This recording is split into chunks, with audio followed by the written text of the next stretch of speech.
These scores are courtesy of Brad Myers. And Woodbridge 7, Milford 0. So games already underway. We're, of course, the traditional 7:30 kickoff here, Benny, at Middletown. That's been bumped to 7:45 because combination of things. Sally's arrived late because of traffic, and also because it's the Beat the Beast night. They do introductions of all the players, and they're all decked out in pink, honoring somebody they know who is either battling cancer or struggling with cancer, and that took a little bit longer than they thought as well. But what a great tradition they have here at Middletown for that. So let's take the time now as we settle in at 7:30, and so we still got 15 minutes to go before kickoff and one break left before we do. And let's talk about these two teams. Sally's is coached by Bill DiNardo. He's in his 18th year at Sally's, and it's hard to believe he was here at Middletown 13 years before that. And so his record here is just unbelievable. He's got 4 state titles at Sally's. He spent 16 years at Middletown, where he got 3 titles. And what's amazing about his 4 titles here at Sally's is they were with 3 completely different teams.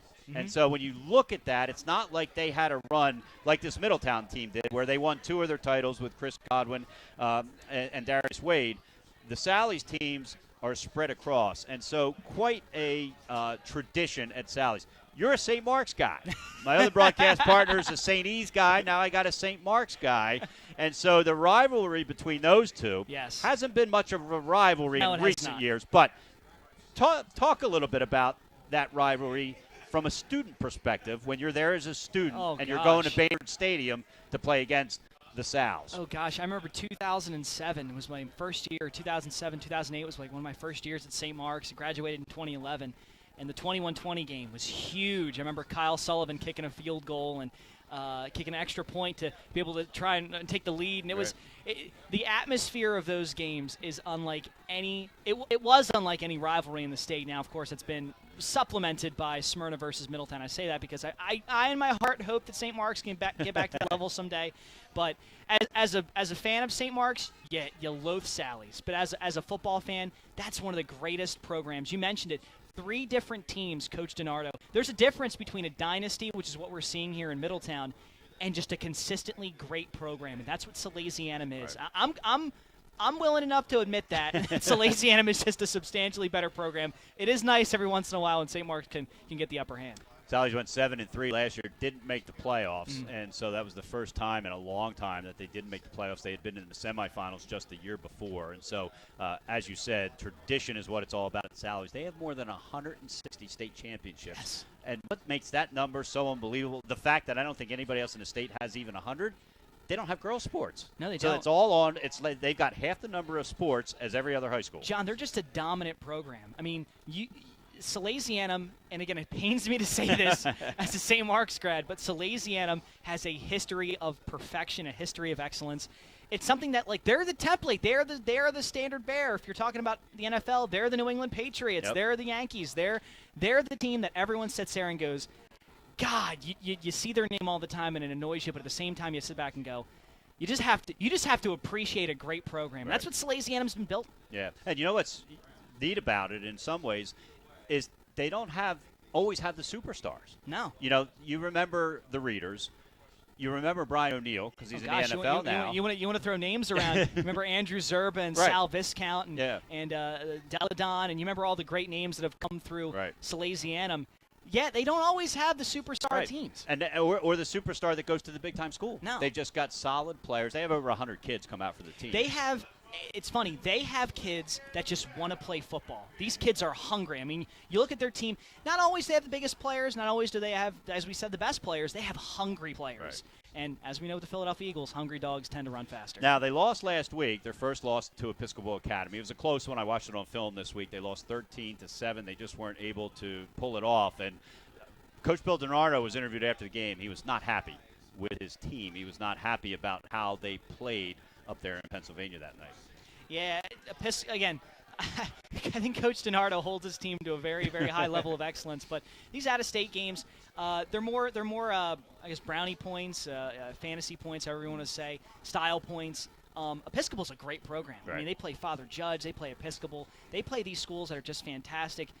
Occasionally, you're going to lose to one of these schools every once in a while, but again, it's nice to know that there's a coach that believes his team can be better, and Salesianum certainly could. Now, this will pain me to say it, but on the offensive side of the ball, they've got a former St. Mark Spartan who has made his way over here, and wow, what a difference this kid has made. He just is an unbelievable running back. I enjoyed watching him on film. Andrew Watkins, and I'll let you tell everybody his stats because they are impressive. Keep in mind, folks, we're only halfway through the season. It would be nice to see this guy in some green and gold. The St. Mark's transfer, Andrew Watkins, has been impressive. 101 carries, 654 yards. These are video game numbers, and 11 touchdowns.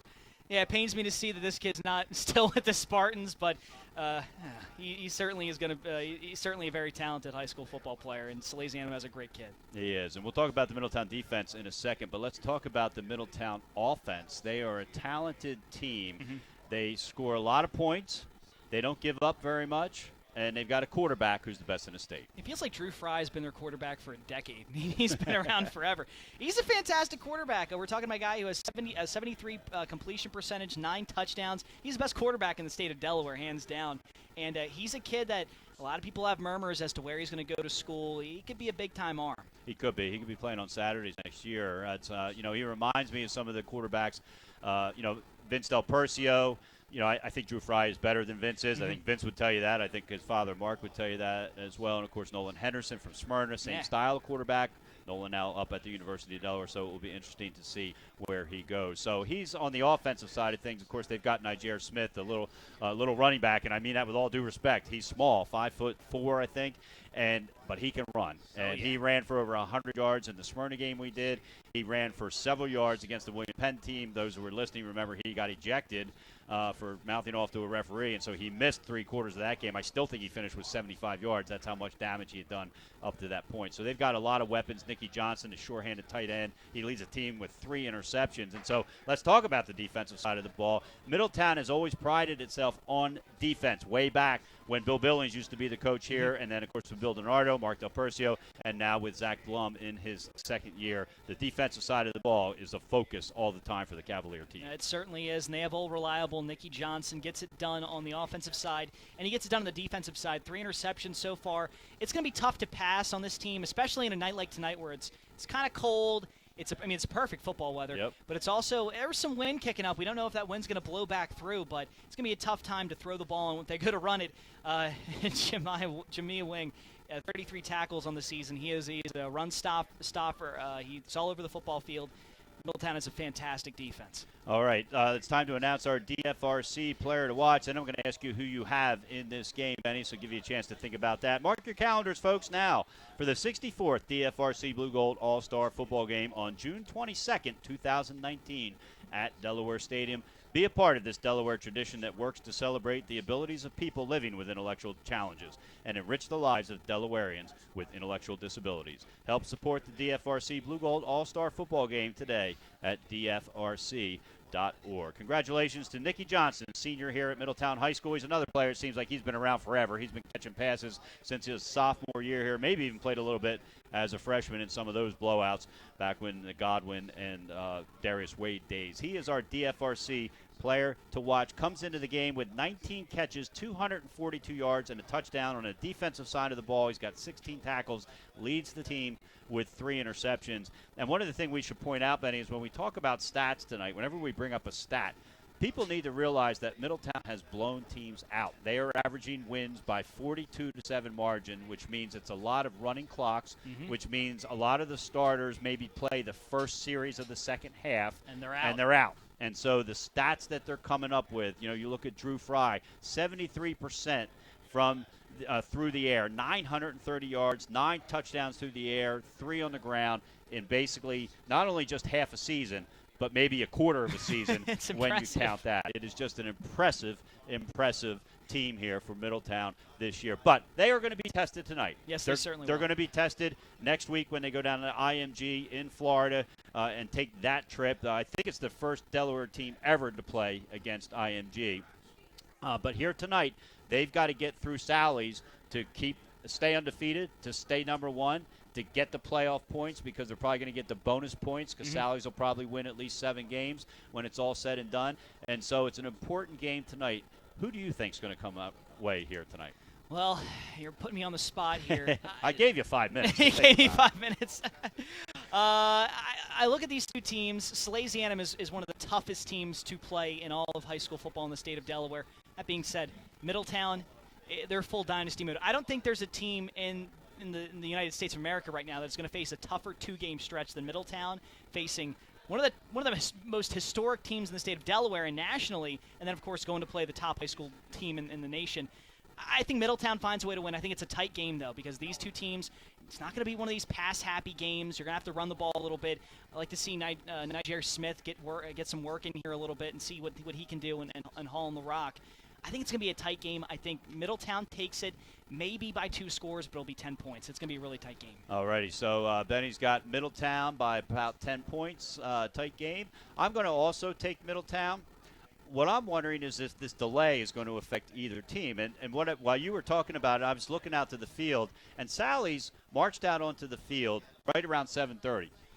Almost as if nobody told them that the game was delayed till 7:45 because they've been over there literally standing waiting for Middletown to run through the tunnel. And unless they're really, really buried inside the helmet over there, I don't even see them in the helmet yet. I mean, there's 100 kids on this Middletown team that are going to run through that helmet, and they can't all possibly fit inside there right now. And so I can't imagine, I'm not sure really what's going on. Bill DeMarno is over there, and he's kind of pacing on the sidelines. And, he's been around for 31 years, so it's not like he doesn't know how to handle this situation. He certainly does. He's decked out in pink also. The Sally's players all have the pink socks on.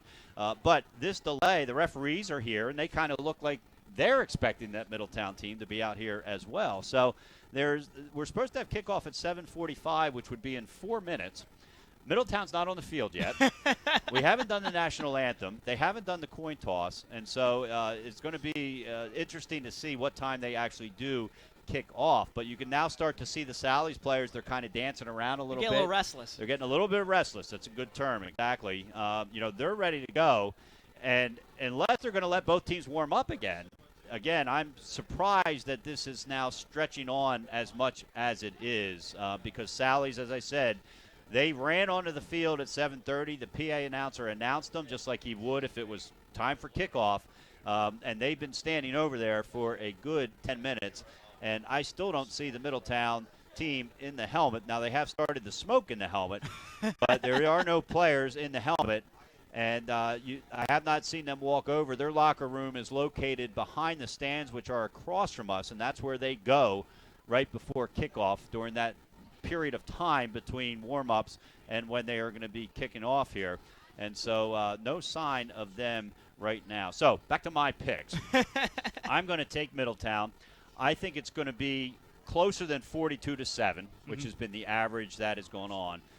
But I'm going to say if you're going to set the bar at 10, I'm going to take the over, and I'm going to say it's going to be more than a 10-point difference.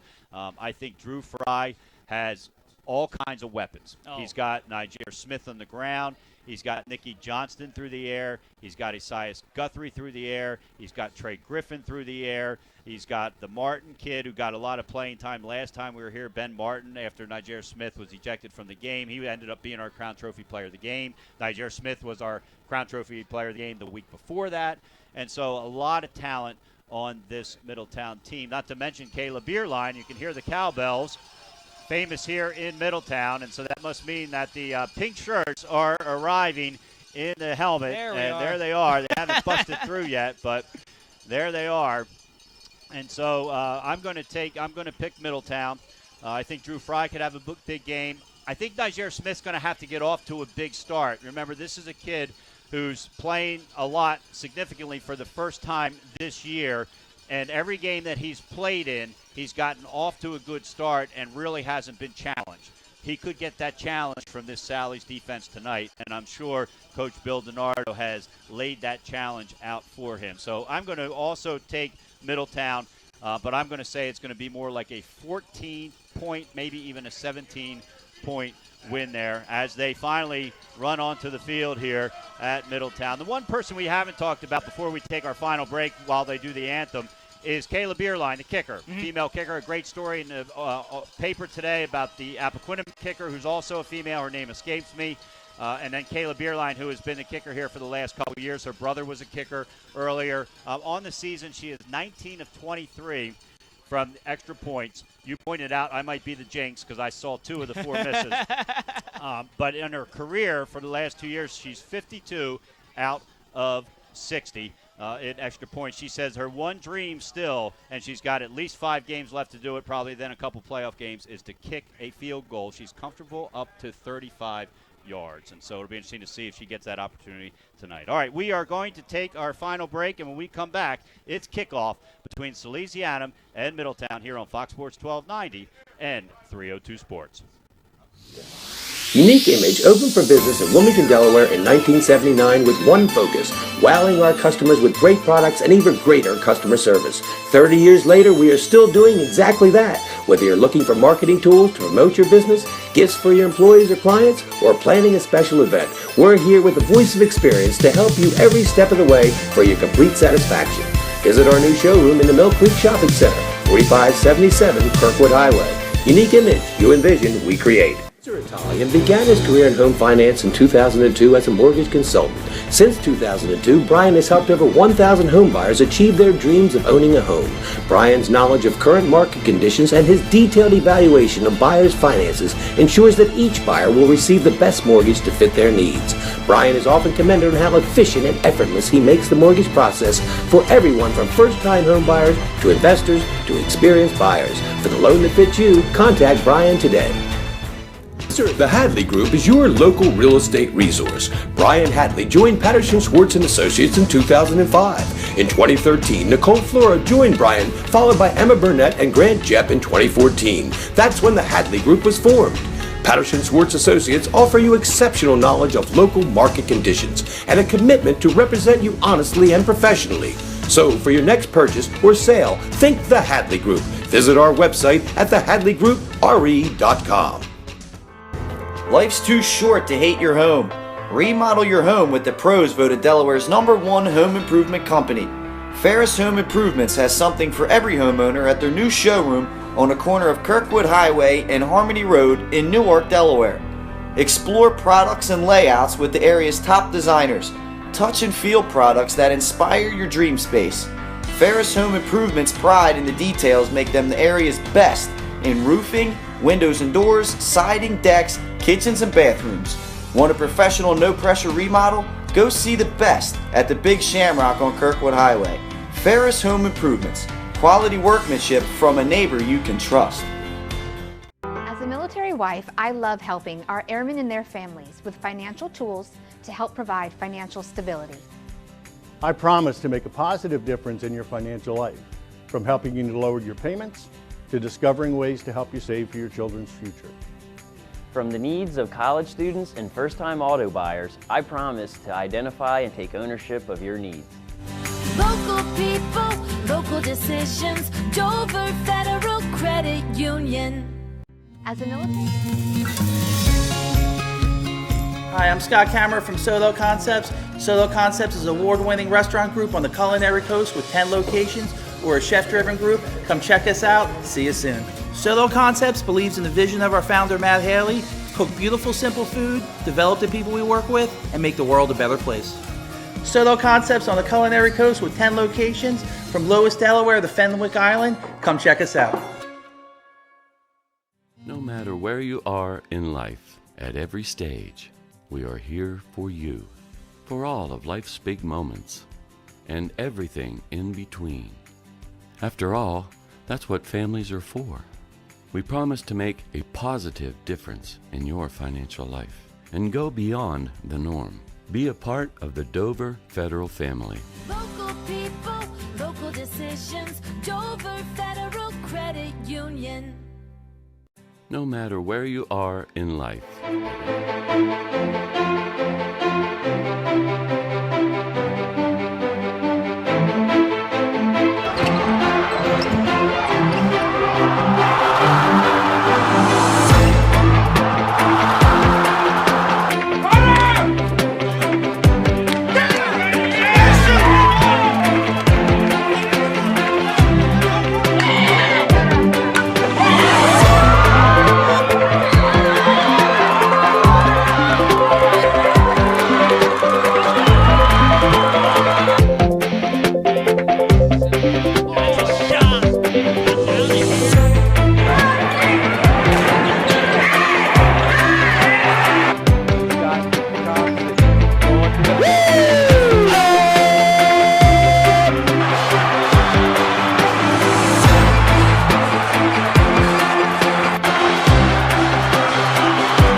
Welcome to Cavalier Stadium on the Middletown High School campus as the number 1 Middletown Cavaliers are taking on the number 5 Salesianum South. John Busby along with Benny Pinella. Thanks to Earl Holland back in the studio for handling an unexpected extended pregame show. Sean Freeberg's getting ready to kick off left to right. Middletown's in there all pink. And the ball is received on the 15-yard line, 25-30, and the tackle was made at the 30-yard line on the return. That was Kevin Ferries for the Sal's. They will come on a 4-run record for Salesianum against the 5-0 Middletown Cavaliers. Weather here tonight, Benny, is nearly perfect. It's a perfect fall night. It should be. We're in the middle of October, but we were still sweating in the press box last time we were here, and even last week. There's no wind. The ferocious winds that howled all day have gone away. And so Salesianum with Gabe Puzangara under center for the Sal's. He's been hurt. This will be his first start of the season. I formation to give us to Watkins, the St. Mark's transfer, and he's going to pick up maybe a yard to the 31-yard line where it'll be 2nd and 9. And Gabe making his first start could be huge for Salesianum because Middletown has no tape on him, so he could end up being a great little weapon and possibly someone that could have a big game today. And so we're just started here. If you just tuned in and wondered why we just started, there was a delay in Sally's getting here because of traffic, and then an extended pregame show for the Beat the Beast night here, where they fight cancer by donning the pink jerseys. And they give it to the up-back this time, and he is going to be corralled after maybe getting back to the original line of scrimmage and driven back. So this Middletown defense, they've showed up so far here tonight on the first 2 plays from scrimmage. That carry was by the senior fullback, Jesse Wheatley. In Middletown, they definitely have the size advantage. Javier Rodriguez, big guy right in the middle and just being able to get that penetration. And Salesianum's going to have to, do some outside sweeps and get some guys to move around there if they want to have any success running between the guard and tackle. Traditionally a running team at Salesianum, dating back to the Reeder brothers, Troy, and the Reeder brother, Colby, and that's what Watkins transferred over here, knowing he would get to touch the ball a lot, and he's going to get the ball, runs between the tackles, far from a first down. So he basically is just going to get his punter better position. He's going to bring up a 4th down on the 34-yard line. So 3 runs and a pickup of only 4 yards, Benny. As you mentioned, they're going to probably have to open things up against a tough Middletown defense. And Middletown definitely has the size advantage up front. That's what I was alluding to there, John. You can't get too, stagnant with play calling. We'll see what Salesianum does in their second offensive go-around. Patrick Duffy is on to punt for Salesianum. Every time I hear that name, I think of the show Dallas. I was a big Dallas fan growing up. And, of course, Patrick Duffy was Bobby Ewing. And Nikki Johnston and Jair Smith are back, and they're not even going to get a chance to return this. Kind of I don't know if it was a shank or not, but it's going to be out of bounds. They're going to mark it at the 45-yard line. So they're going to give Drew Fry some good field position here. So probably not the punt Duffy was hoping to get. Yeah, it's not a very good punt. Essentially just flipping the field only about 10 yards or so, giving Middletown excellent field position. You make a great stop off defense. You get your offense a good field position. Middletown could find a way to get fired up and possibly drive. Ooh, that's even better spot. I don't know. They went to. Wow, I didn't even cross midfield. Yeah, originally they had the ball marked at the Middletown 45. It is now at the Sally's 48. So even better field position for Drew Fry. Jair Smith is on his right hip in the pistol formation, and a quick out to Nikki Johnson, gets it on the 40 to the 30, and taken down, but not until he gets down to the 26-yard line. So a great throw and catch over the middle. And our player to watch right there, Nikki Johnson. I call him Old Reliable. He's a guy, seems like he's been in this offense for about 5 years. Always making the play, always being able to haul the ball in. He catches the ball so gracefully, lets the ball come to him. He's a great player, smart player, high IQ.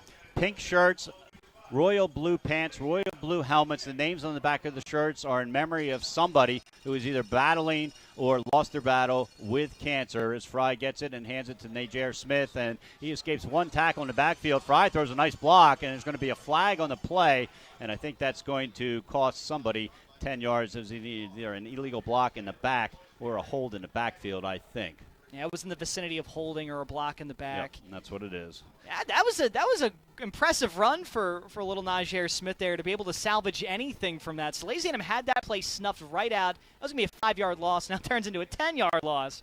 But still impressive on his end to find a way to get back to the line of scrimmage. Not impressive with the penalty. And J.R. Smith, we've watched him do that all season. He averages 14.75 yards a carry, leads the team with 9 touchdowns on the ground, and he's very, very elusive, has a very quick first step. 1st and 22, ball on the 38-yard line. Drew Fry in the backfield by himself. They're moving left to right or north to south if you're familiar with Cavalier Stadium. 3 wideouts to the right, and they whip it out to the right, and the pass is complete. No, they're going to say incomplete to Griffin. They tried to hit Griffin there, Trey Griffin, but the ball was thrown low. It's going to bring article Brad Myers wrote that that's the one thing left that she'd really like to do, but instead it looks like they're going to go for it on 4th down. She'll get her chance. I have a feeling at some point in this season she's going to get her chance. But Middletown, early on in this game, they want to set a tone. They obviously have the momentum. Running, looking at 3 minutes left here in the first. They can score here. They have a chance to really put Sally's out of it early on. 4th and 3 on the 14. Fry drops back. He's looking into the end zone. He has Johnson wide open. Now he sees him. Johnston leaps, and it's off his right hand in the far left-hand corner of the end zone. He was open. Fry just couldn't feed it into him. One thing I always will credit Fry with is he knows where to put it where only his receiver can get to it. He hasn't made many risky throws in his entire career. He's a very conservative quarterback, a great arm, and he's got amazing arm talent, I should add to that, but a little overthrown. Johnson trying to catch up to that one, and that's just a tough catch to make. But again, he put it in an area where Salesianum can't get to it. So with 2:55 to play, Sally's takes over on their own 14, 1st and 10, moving right to left as we see it. They've got the all-white uniforms on with the gold helmets and the pink socks worn for the Beat the Beast Day today. Pusangara under center, and he hands off to Watkins. Watkins is going to pick up maybe a yard before he's taken down by about 3 or 4 pink shirts. Going to bring up a 2nd down. 2:43 to play, 6-0. Middletown with a lead on a 15-yard pass from Drew Fry to Isaiah Griffin with just under, we were just started. Sally's got the ball first, went 3 and out, and then Middletown was right back, went right down the field on a 6-play drive for the score. Pusangara under center. Bushweller goes in motion from left to right, and the give is going to be to Watkins again. He works his way around. He's to the 30, to the 35, and pushed out of bounds at about the 42-yard line. So a nice run there by the St. Mark's transfer, and that's what they loved when they knew they were going to get this guy, Watkins, from St. Mark's. And then play calling wise, that's exactly what you want to do for Salesianum. They've been pounding Middletown inside. They have a big defensive line, Middletown does. Pop it outside every once in a while. You can rip off big runs like that because Watkins can outrun almost any defensive back in the state of Delaware. You almost saw it right there. Sally's hasn't beaten this Middletown team since 2015. That was the year they beat them in the regular season, beat them in the playoffs, and then went on to lose in overtime to Smyrna. Middletown won last year's regular season meeting and then won the 2 games the year before in the regular season and in the semifinals. And the give is up the middle. It looked like it might be Bushweller with the ball, and he's going to maybe pick up a yard to the 41-yard line, depending on where they mark it. Actually, it was Watkins again with the carry there. Bushweller was in ahead of him. Now, Salesianum looks like they're starting to get some momentum going here, putting a drive together. The one thing they cannot have is another turnover or fumble. Take care of the rock. 2 hands on the ball if you run it between the guard and tackle. Even if you're got any contact with the defense, 2 hands on the ball, you got to take care of the rock right now if you're Salesianum because they got to put points on the board. Wheatley is the up back. Watkins, the fullback. And the handoff is to Wheatley. He goes up the middle. Nothing there. Barely gets back to the line of scrimmage. And that's going to bring up a 3rd down and still 8 yards to go. And it'll be interesting to see what Salesianum does here. Even if it's 4th down, you got to consider, and we're getting close to the 2nd quarter, maybe you try and go for it if you get a close enough 4th, but they can't risk another bad punt and giving Middletown a great starting position. Now, the one thing Sally's has is Patrick Duffy is also a quarterback, and so you have that opportunity. A little trickery there if you wanted to. Bushweller goes in motion right to left, 3rd and 7 on the 42, and the give is to Watkins, and he is brought down in the backfield. A host of tacklers, Ryan Fields with his 16th tackle of the season. The big tight end, defensive lineman, and a huge loss for Sally's there. And that takes any decision out of the way as you got a 4th and 11. That's just tough sledding for Salesianum. And that play, as an offensive lineman, you got to, gotta just hope that you can get better execution on your blocks there. That was just great penetration from Middletown. They came hungry there in a third down, and now they're smelling a chance to really blow this game open. 20 seconds left to play here in the first quarter. We'll see if Sally's tries to get it away. I'm not sure if they have to. It looked like they could let this run out, but no, they're going to kick it away. It's a toughie with the punt, a much better punt this way, and it looks like Nikki Johnston's going to let it bounce, and it ends up taking a Middletown bounce of all things, and it's down at the 38-yard line by Liam Mara there. 3.6 seconds left to play here in the first quarter. John Busby along with Benny Pinella. Middletown taking over with a 6-0 lead here at Cavalier Stadium. Tonight's broadcast is presented by the United States Air Force. The U.S. Air Force wants you to know there's a new recruiter in your area. Tech Sergeant Andrew Bugg. His office is located on the riverfront in Wilmington. Stop by and find out about the exciting opportunities waiting for you in today's Air Force. 1st and 10, ball on their own 38-yard line. 3.6 seconds left to play, barring a penalty. This will be the final play of the first quarter. It's a quick out to Guthrie. And Guthrie sets off one tackler to the 50, 45, and take him down there. But a great move there until Matt Scott finally took him down. And that is going to bring us to the end of the first quarter here at Cavalier Stadium, Middletown, with a 6-0 lead over Salesianum. Back in Sally's territory. We'll be back here on Fox Sports 1290 and 302 Sports right after this. Unique Image opened for business in Wilmington, Delaware in 1979 with one focus, wowing our customers with great products and even greater customer service. 30 years later, we are still doing exactly that. Whether you're looking for marketing tools to promote your business, gifts for your employees or clients, or planning a special event, we're here with the voice of experience to help you every step of the way for your complete satisfaction. Visit our new showroom in the Mill Creek Shopping Center, 4577 Kirkwood Highway. Unique Image, you envision, we create. He began his career in home finance in 2002 as a mortgage consultant. Since 2002, Brian has helped over 1,000 home buyers achieve their dreams of owning a home.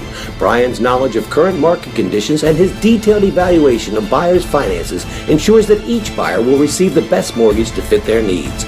Brian is often commended on how efficient and effortless he makes the mortgage process for everyone from first-time home buyers to investors to experienced buyers. For the loan that fits you, contact Brian today. And a ball is tipped away, trying to get it out to Nikki Johnston. The tip there was by Jack Healy, the big linebacker for Sally's, and that's going to bring up a second down.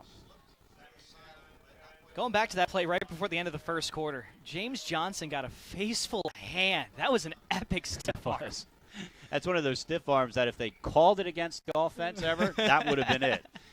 It's not going to be a fun film session for James Johnson this week. He's probably going to get some calls. Esias Guthrie's probably done that to a few people this year. He's got 355 yards after 24 catches. 2nd and 10, and this time Fry's going to keep it himself, and he gets knocked backwards, but his forward momentum takes him to the 40-yard line, so a pickup of 4 for Fry on the keeper. And he's shown throughout the season in the games I've seen both live and on film that he has the capability of running the ball, much like Vince Del Percio did to him, and that's certainly like Darius Wade did ahead of him. Yeah, he's one of those sneaky athletes, Drew Fry is. When you say the name Drew Fry and you think about him, you think of him as a passer. You don't really think of him as a quarterback that can run the ball. But if he ever needs to, he can. And I'm sure there's plenty of college scouts that are looking at him right now and just absolutely drooling over the fact that he can tuck it and run whenever he needs to. 3rd and 6, ball on the 40-yard line. They're on the right hash mark, moving right to left. 3 wide receivers out to the right, 1 to the left is Griffin, and Fry is going deep and has his men. They throw a flag, and it looked like a late flag. Be interesting to see. It's in that territory. It's got to either be a defensive hold or a pass interference, as there was no pink shirts other than the wide receiver in the range there. The throw was to Guthrie. It was an overthrow. And to your point that you just made about Drew Fry when he overthrew Johnston in the end zone, Fry knows where to throw it where only his man can get it. And unfortunately for him, this time his man couldn't get it. It is a pass interference against Salesianum. So I'm not sure what I didn't see anything. That just looked like a sprint to the football. There was no contact. Unless he got held up, but they threw the ball so late. I mean, if somebody was throwing him up. Yeah. So it's going to be a first down. Not to cut you off, John. That's a bit of a break there for Middletown. You had third down right there. Salesianum's defense starting to rally a little bit, and that just is kind of frustrating for Salesianum because you're starting to rally a little bit. You're starting to make some adjustments offensively and move the football, and then you just want to get Middletown off the field, but they can't do it. And it's quick out to the right side. That's Johnson. He tries to juke one defender. A nice play there over there. He's going to be taken down at the 18-yard line, and so it's going to bring up a second and short. So like you said, they really did benefit from that penalty. And I don't want to say like this is a pivotal moment in the game, but early on, this can set the tone. And, you always want momentum in a game like this where there's, packed house and, you're just starting to get momentum against one of the top teams in the state. Just tough break there for Sal's. Pistol formation for Fry. Najee Smith is behind him. He fakes a little toss to Smith. The pressure is on, and Fry's on his feet. He throws it away down the middle. We'll see if they're going to call a penalty there. And no penalty there. Sally's is looking for the intentional grounding, but they're not going to get it. The ref they're looking at it for is only picking up the ball. So a heads-up play by the senior Fry there. Whether it was legal or not, I'm not completely sure. But yeah, I'm not going to argue that, but I will say there was no receiver really in the area. If they were going to throw it, that would be fully understandable. But, yeah, for Drew Fry, he's a smart football player, and that's what Middletown has. High IQ players, and that's why this game is so intriguing because both of these programs teach high IQ football. Drew Fry, of course, the son of Dale Fry, the quarterback for the Blue Hens back in the mid to late 1990s, I believe it was. And this, now the flag's going to come up, and they are going to call intentional grounding. So Zach Blum's probably not going to be too happy about that, only because it took them so long to throw the flag. And so for the second penalty of the night for Middletown, they had a holding penalty on their first drive. It ended up not mattering. They were still able to punch it into the end zone. So it's going to move the ball. It's a loss of down, and it moves the ball back to the 30-yard line. So, again, the second penalty of the night, and it's going to bring a third down and 15. Ball on the 30-yard line. Three wide receivers to the left. They're just about right smack between the two hash marks. Two to the right. Empty backfield. Fry drops back. The blitz is on, and Fry gets rid of it in and out of the hands of Nicky Johnson. In pursuit was Brendan Pacheco. Forced Fry to get rid of it before he wanted to. Going to bring up a fourth down. I think Middletown goes for it here. And Middletown's going to go for it more than likely. They're not going to bring the punter out there. But that was an interesting series of plays right there, a series of events right there for Middletown. And they called Middletown for an illegal motion, and they're going to go over and see if they want it, and they are going to decline it. So it is going to bring up a fourth down, and that will bring on it looks like they're going to go for it. I don't see Middletown's punter walking on. So an illegal motion penalty declined for Sally's. It's going to bring up a 4th and 15. The ball's at the 30-yard line. We mentioned there's no wind involved here. The kicker is Sean Freeberg. He kicks the field goals if they were ever to have one from this far. He does the kickoffs, not Caleb Bierlein. But instead they're going to go for it. And the pink shirts are running off and on the field. Isaiah Griffin is over to the left here, along with Trey Griffin. Nicky Johnson and Guthrie over to the right. And Nijair Smith lined up underneath. And Middletown is going to take a timeout. If I can make a point really quick about what we saw earlier with Drew Fry, when he's under pressure, he tends to release the ball, and he's been very conservative with the ball so far, and his placement has been near perfect. But on that play, you saw pressure bearing down. Yep. He threw the ball to the wrong side of Nick Johnson. That was almost intercepted by the Sally's defensive back. If Sally's can get consistent pressure on Drew Fry, that may impact his decision-making. A big thanks to our partner, NKN Films, for their outstanding design on our 2018 high school football schedule poster. Visit nknfilms.com for all your video needs. Benny, I heard you were out front handing some of those out in the WDSD, and Tom Tent, our sister stations here, were part of this Beat the Beast thing. I think we've done this for the last couple years. We've had the tent out front, and so a really neat thing they do here. Of course, the cancer awareness. The Middletown players are decked out in pink shirts. The back names on the player shirts are somebody they know who is fighting or has passed away from cancer, and then they present these jerseys to the family of those people. They marched out on the field before the game. It's one of the reasons we had the delay. Such a cool event. Such a really cool event. 10-17 to play. Middletown a 6-0 lead. 4th and 15. Fry drops back, fires over the middle, and he's got the sure-handed Nicky Johnston, who dives forward for the first down. Wow is right. Just an unbelievable pass and a great catch by the sure-handed Johnston. They needed 15 yards. They got 16. That's an absolutely back-breaking moment there for Salesianum. You had Middletown dead to rights. That, by all means, Middletown should not be on the field right now, or offense should not be on the field right now. They found a way. Again, if you just give Drew Fry some time, let those receivers get open, Nick Johnston's going to find a way. And Nick Johnston did and made, it wasn't a diving catch, but he certainly had to push forward and catch it with both hands. And it's just one of those catches, if he had dropped, nobody would have blamed him. First down and fired out to the side. That one is dropped by Nick Johnston. It was a bullet, but he'll tell you he should have had. It's going to bring down up a second down. Credit Salesianum's defense here. They are still gunning after Drew Fry, even after that conversion. Again, that's a spirit-breaking play right there when you have a fourth and forever.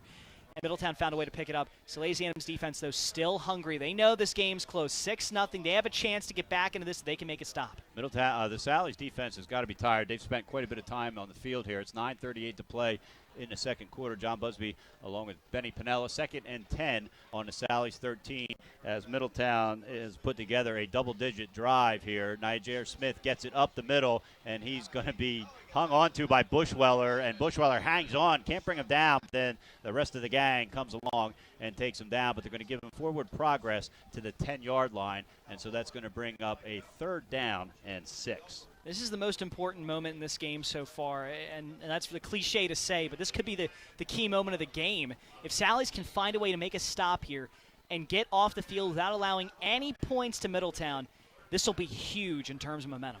Checked it on the 10-yard line, so it's a 3rd and 7 as the clock ticks under 9 to play. Just a 6-0 lead. It seems like Middletown has dominated the game, at least from up here, and they certainly have if you look at the yardage statistics, but time of managed possession. only 6 points. Yeah, time of possession. Fry drops back. He's rolling to his right, under pressure, whips it into the end zone, tipped around, and incomplete, out of bounds.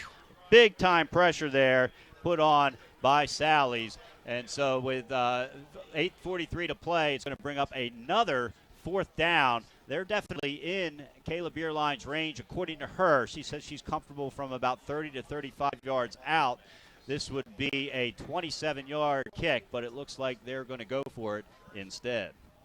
Good and bad there for Drew Fry. It's good that he got the ball away and didn't take a sack because you don't want to get out of field goal range, but bad because, again, if you can get pressure on Drew Fry, that was a quick decision. It wasn't the best throw in the world. Salesianum had a chance to pick it. And so here we go, 4th and 7 at the 10-yard line. Empty backfield, 3 wide receivers out to the left, 2 to the right.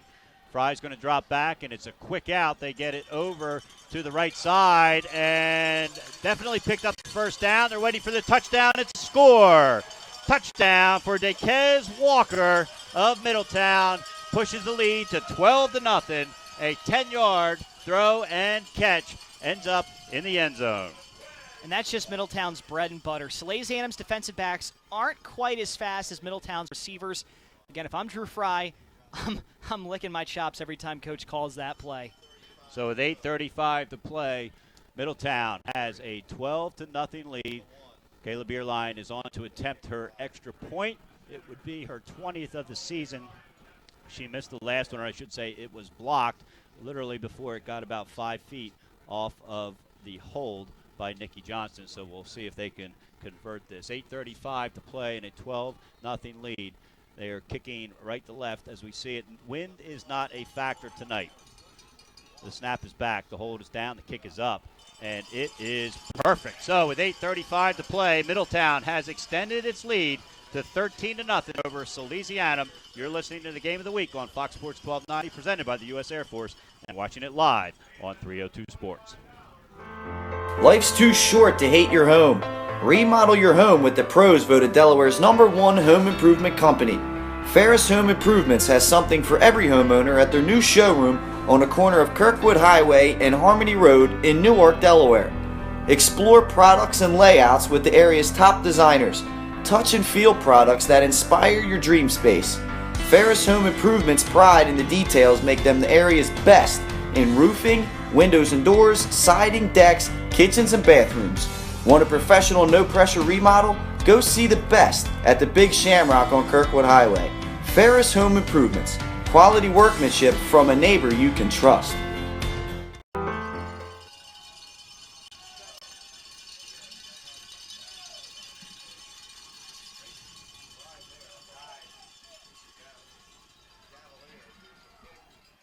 back to Middletown High School. The kick is away, and it looks like a fumble, and Middletown appears to have recovered. They have on the 24-yard line, so things only get worse here for Salesianum.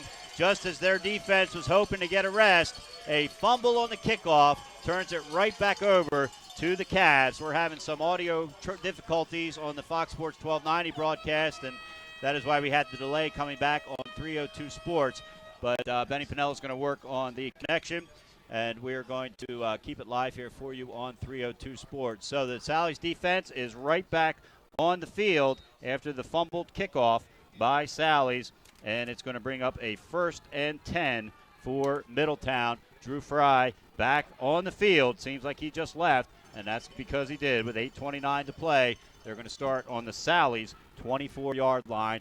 It's going to be a run by Najee Smith up the middle, and he's going to get, looks like they're going to mark it at the 20-yard line, a pickup of about 4, going to bring up a 2nd and 6. 8:15 to play, again 13-0 here, and just as it looked like Sally's was going to have an opportunity to get back on the field and try to put something together. The fumble on the kickoff, recovered by Middletown, and all of a sudden the Cavaliers are back in Salesianum territory, 1 yard away from being in the red zone. 2nd and 7, ball on the 21-yard line. Drew Fry with the ball in the pistol formation. Najee Smith behind him. Isaiah Griffin lined up on the far right. I'm sorry, it's Trey Griffin on the far right, Nicky Johnson and Isaiah Griffin here on the left. Guthrie closest to us. It's a quick out to Isaiah Griffin, and a nice tackle there, but not until he gets up to about the 8-yard line. Jehoshua Johnson is the man who makes the tackle there. Going to bring up a 3rd and about 3 on the 18-yard line there on the pass and catch. Middletown looking over to the sideline for the play. They run a no-huddle offense. They always have and probably always will, and why not? And they average 42 points a game, and so it certainly does work for them. Najee Smith is going to be the lone back again. Nicky Johnston is out to the right along with Trey Griffin. Isaiah Griffin is out of the game right now, and it's Guthrie who is on the left side. Fry looks to the right, and it looks like he had to throw it before his man cut back. He was trying to hit Trey Griffin. Ball is incomplete, and it's going to bring up a 4th down. Ball still on the 18-yard line, and so this will be another 4th down situation where Middletown will go for it. They've had good luck tonight converting on 2 of 3 4th down conversions. Once again, if you're just joining us, 6:45 to play here in the second quarter. John Busby along with Benny Pinella on the 302 Sports live stream and Fox Sports 1290 audio. It's 13-0, and Fry drops back. It's a quarterback keeper straight up the middle, and he's going to pick up the 1st down. Only needed to get to the 14-yard line. Looks like they're going to mark it at the 12, so a 1st down for Fry.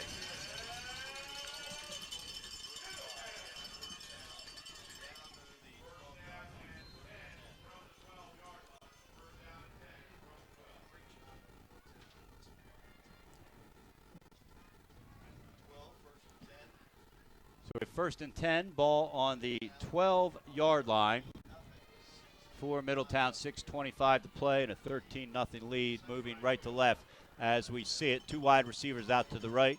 That's Smith in the backfield, and Fry looked like he wanted to hold on to it. Gave it to Smith at the last minute, and Smith, they're trying to see who has the ball, and a nice tackle there, a little scuffle, and they end up separating them, and that was Colin Fowler on the tackle.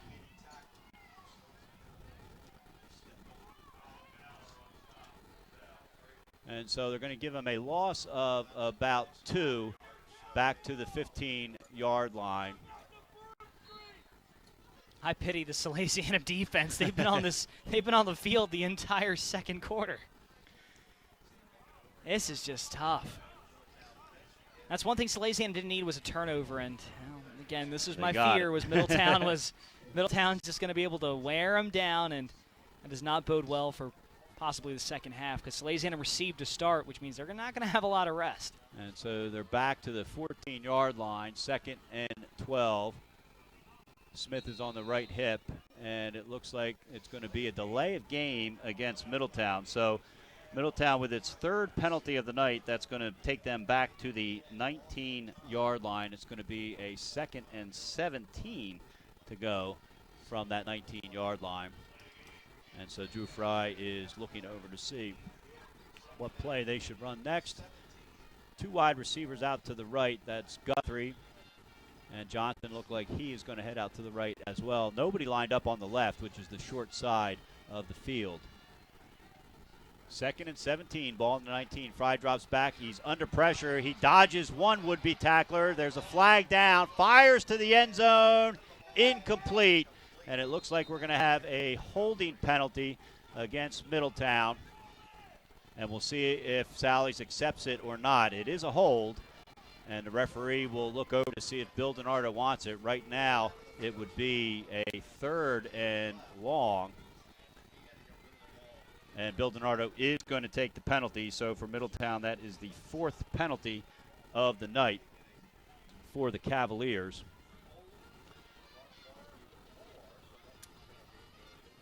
And they're going to march it off, and it's going to bring it back to the 40-yard line. So back-to-back penalties has pushed it back. They're still on the Sally side of the field, but it's back to the 40-yard line.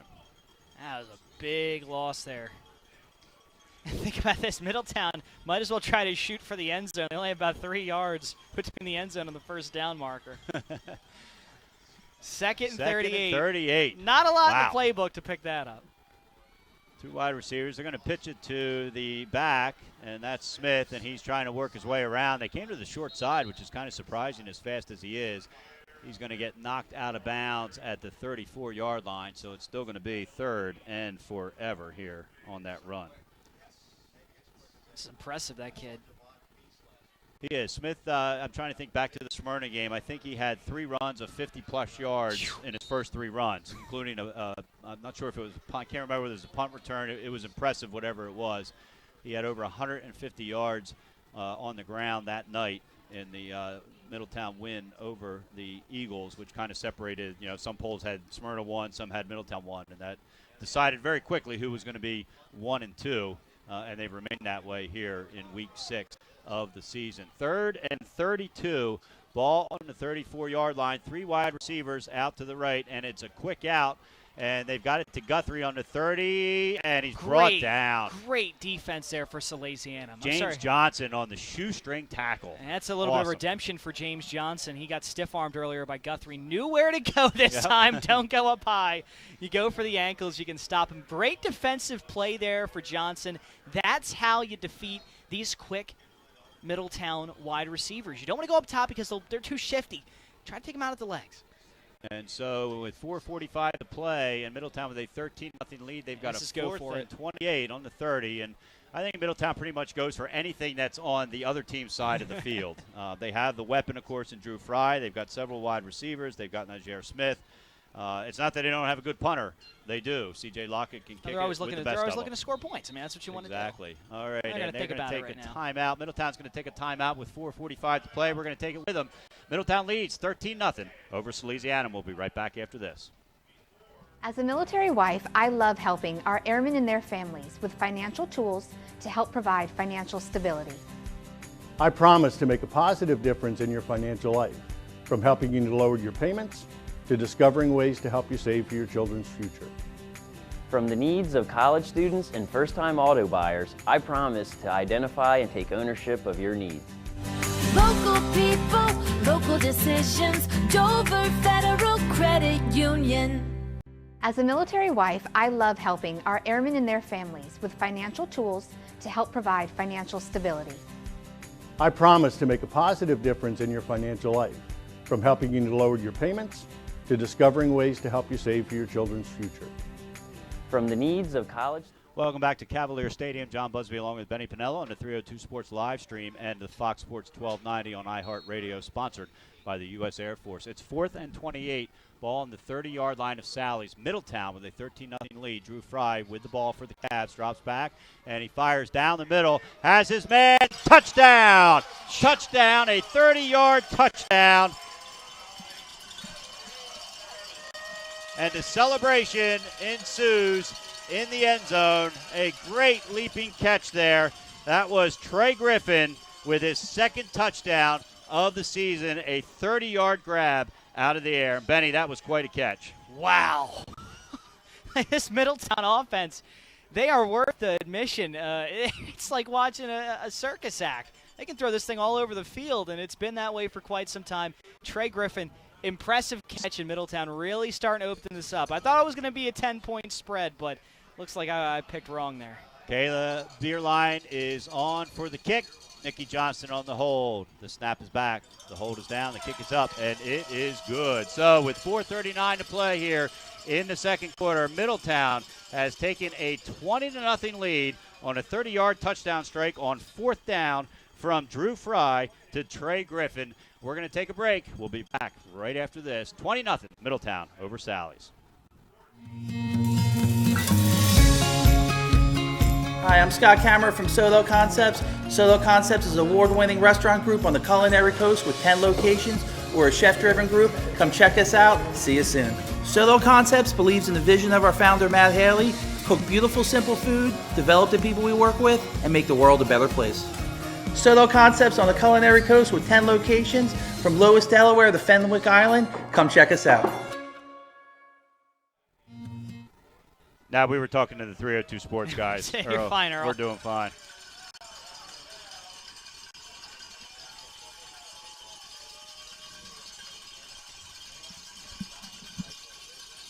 And Middletown kicks off with a 20-0 lead. And it's taken there on the 15-yard line, and a big hit at the 28-yard line on Kevin Ferries, and that's where Sally's will take over. And Benny, it's 20-0 Middletown, 4:34 to play in the second quarter, and it seems like we haven't seen the Sally's offense in forever. Yeah, this is, believe it or not, folks, if you're listening, this is Salesianum's first offensive snap in the second quarter. That's incredible. And this Middletown offense, they can just wear you out in so many different ways. Salesianum's defense is hoping and praying that Salesianum can get a decent drive here and give them a breather, because, my gosh, that was just an impressive drive from Middletown, an impressive series, forcing the turnover. And, again, these are – wow. Oh, almost intercepted. Fusangara tried to fire it out to the left, and Nikki Johnston leaped up, almost came down with his team leading what would have been fourth interception of the season. Going to bring up a second down. Fusangara, 2 throws, an interception, and an almost interception. You gotta wonder. Yeah. The third throw might be catastrophic, but we'll see what happens. Salesianum, they understand they're down by 20. They have to rally here, and they're starting to open up the playbook a little bit. We'll see what happens with Salesianum's offense. I personally liked what they were doing earlier, running the ball to the outside. They had a lot of success with that. Haven't been able to do a lot of it because they're still in the single digits when it comes to snap count. We apologize for those of you that lost the audio for the Fox Sports 1290 broadcast. We are back live. What you did miss was a touchdown pass from – actually, we got back just in time for it, from Drew Fry to Trey Griffin. He's the second Griffin to score tonight. Isaiah Griffin was on the other end of a 30-yard pass. So 2 30-yard passes, 2 touchdowns for the Griffins, Isaiah and Trey Griffin. And in between that, Fry hit Walker with a pass as well. And so just a big night for the Middletown offense right now. Also a big night for the Middletown defense, because Sally's hasn't been able to do anything. Nah, Salesianum's gotten shut down. The other thing we neglected to say was Salesianum did get the ball back after a touchdown and fumbled. Right, on the kickoff. On the kickoff, so there was a turnover there. 2nd and 10 ball on the 30. They tried the quick out again. This time, Fusangara overthrows his man, trying to hit Guariano with the pass. And so just like that, it's 3rd and 10. Sally's find themselves in a must-get 10 yards, or you're going to be punting the ball away again. This is also a situation where you throw the ball, you stop the clock, too. You're giving Middletown time to make this an even bigger lead. Salesianum's doing the right thing. You want to start throwing the ball here. You want to start spreading the field out and spreading Middletown's defense out, because when you do that, you can find some holes here. Middletown's defense isn't indestructible. They are very, very good, but Salesianum's been able to find a hole or two there so far in this game. And they're going to take a timeout, Middletown that is. They only had 10 guys on the field, and running on at the last minute was Dekez Walker. We're going to keep it right here. Crown Trophy People's Plaza in Newark is your one-stop shop For trophies, plaques, medals, and so much more, Crown Trophy People's Plaza is a proud supporter of the Fox Sports 1290 Game of the Week and home of the Delaware State Championship Trophy and Mini Trophy. Visit Crown Trophy in People's Plaza, Newark, or online at crowntrophy.com. Benny, one of the things I didn't tell you is one of your assignments being part of the broadcast team tonight. And again, we appreciate you stepping in for Marty Sheehan. He's under the weather, and we'll look forward to Marty being back on the air with us next week. Marty, we hope you're feeling better. We know you're listening to the broadcast tonight. But Benny, Marty always picks the player of the week. And so the Crown Trophy Player of the Week is going to be somebody that you're going to be assigned to pick. And we also have to vote for the Rivalry Series MVP. And so a little kind of double pressure for you here tonight. This is a Rivalry Series game here at Middletown. Fusengara's back. He's looking deep. He fires over to the left side, and he's got Bushweller, but Bushweller can't bring it down. Nikki Johnston was one of two people over there on the coverage, so that's going to bring up a 4th down. They were trying to get it to Bushweller. Guthrie was actually the man who hit Bushweller as he went up. And he's a little shaken up. As you said, he looks like he's going to be okay. He's making his way over to the sideline. But either way, 3 passes. So they tried to mix it up a little bit after having a lot of runs, Sally's did. They had not thrown, actually they did. They threw 1 pass. It was the interception. And so they went back through the air for the first time in a while, but to no avail, didn't pick up a single yard. They have yet to complete a pass. So they're going to be punting it away. What a difference. Drew Fry, I think, has missed 2 passes, something like that, and they have yet to complete 1. So Patrick Duffy, it's a high snap, but he brings it down and booms it away, and it's going to bounce in front of Smith and Johnson. They're just going to let it bounce. And running underneath it, I'm not sure why Mara didn't let that bounce. Liam Mara caught it. Looked like it was going to take another roll, but instead Middletown is going to take over on its own 34-yard line. And so, this is a situation in a game here. It's 20-0, 4:13 still to play in the second quarter, so a lot of time, but you've got to think that just for psychological reasons, Sally's has got to get a stop here, Benny. Yeah, this is the vital part of the game if Salesianum wants to remain in it, because this is where, for Middletown, you can put this game away fairly early. Remember, Salesianum received a start. Middletown, they get a good drive here. They have a chance to score before the half and then score again coming out of the half. They can really blow this game open. For Salesianum, if they want to remain competitive in this game, they need to make a stop here. Sally's 4-1 coming in tonight. Middletown, of course, 5-0. And the give is to Smith up the middle on the 1st and 10 from the 34. He's going to actually lose a yard back to the 33. It's going to bring up a 2nd down and 11. And going back to that punt, I saw Mara as he's running off the sidelines. Coach walked over to him and said, "You got to let that roll." That's a coachable moment for Mara, because moving forward, you don't want to do that too many times, because you're going to give the team better field position they're going to get with a roll or two. And it wasn't one of those things where the ball was only going to roll another yard, because he caught it almost above his head. So it was going to hit, and if it had rolled, it would have rolled at least another 5, maybe 10 yards. 3:35 to play. Middletown a 20-0 lead, moving right to left as we see it. Pistol formation and a quick out to the sure-handed Johnston. And Johnston gets chased, spins out of 1 tackle, and driven out at the 40-yard line there. And so a nice play by Nicky Johnson. Boy, he's got maybe the best hands in the state that I've seen this year. And highly underrated athletics. He's quick, he's shifty, and you saw it right there.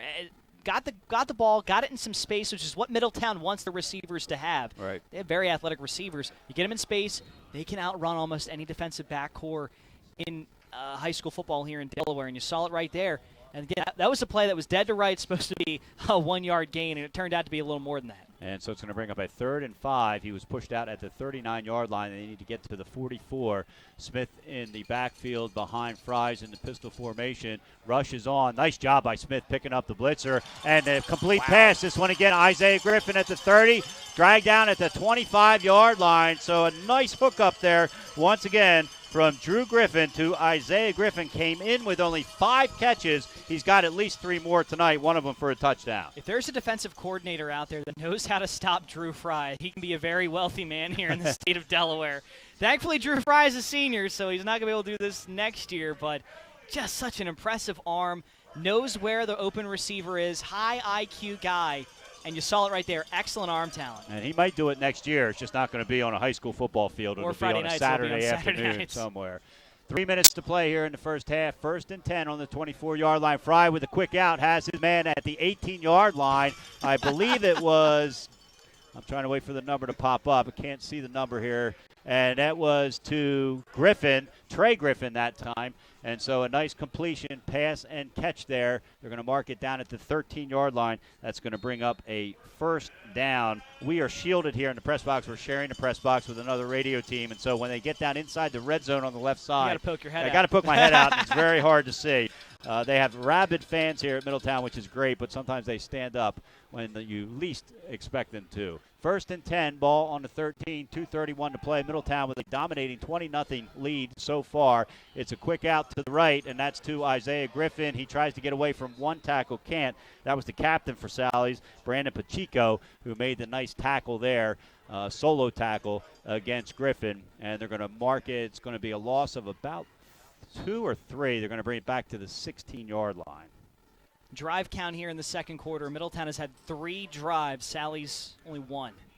Wow, that's hard to believe. And it feels that way. Sometimes that happens and it doesn't feel that way, but it feels like literally the Sally's offense has not been on the field since early in the game. A fumble on a kickoff. Things are going, John. They might not be on until the second half. 1:45 to play. 2nd and 13. 2 wide receivers to the right, 2 to the left on the near side here. And Bushweller with a big tackle there on Drew Fry. Fry was going to keep it and go up the middle, but Bushweller wanted nothing to do with that. And so it's going to be, looks like they're going to maybe give him actually back to the line of scrimmage. He got back to the line of scrimmage. I don't know if there was a flag. The referee has stopped the clock. Timeout? And no, penalty, it's an illegal shift against the offense. So certainly, so that play won't count. And certainly Bill DiNardo will take that penalty. It'll be of the 5-yard variety. While they mark that off, I want to tell you about Domino's Hotspots. Get pizza delivered to outdoor locations like parks, beaches, and more.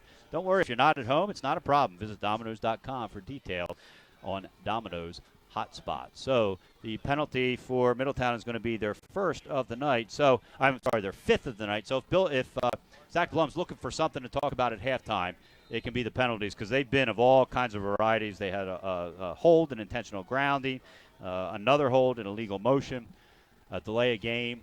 And so they've had just about every penalty you can have.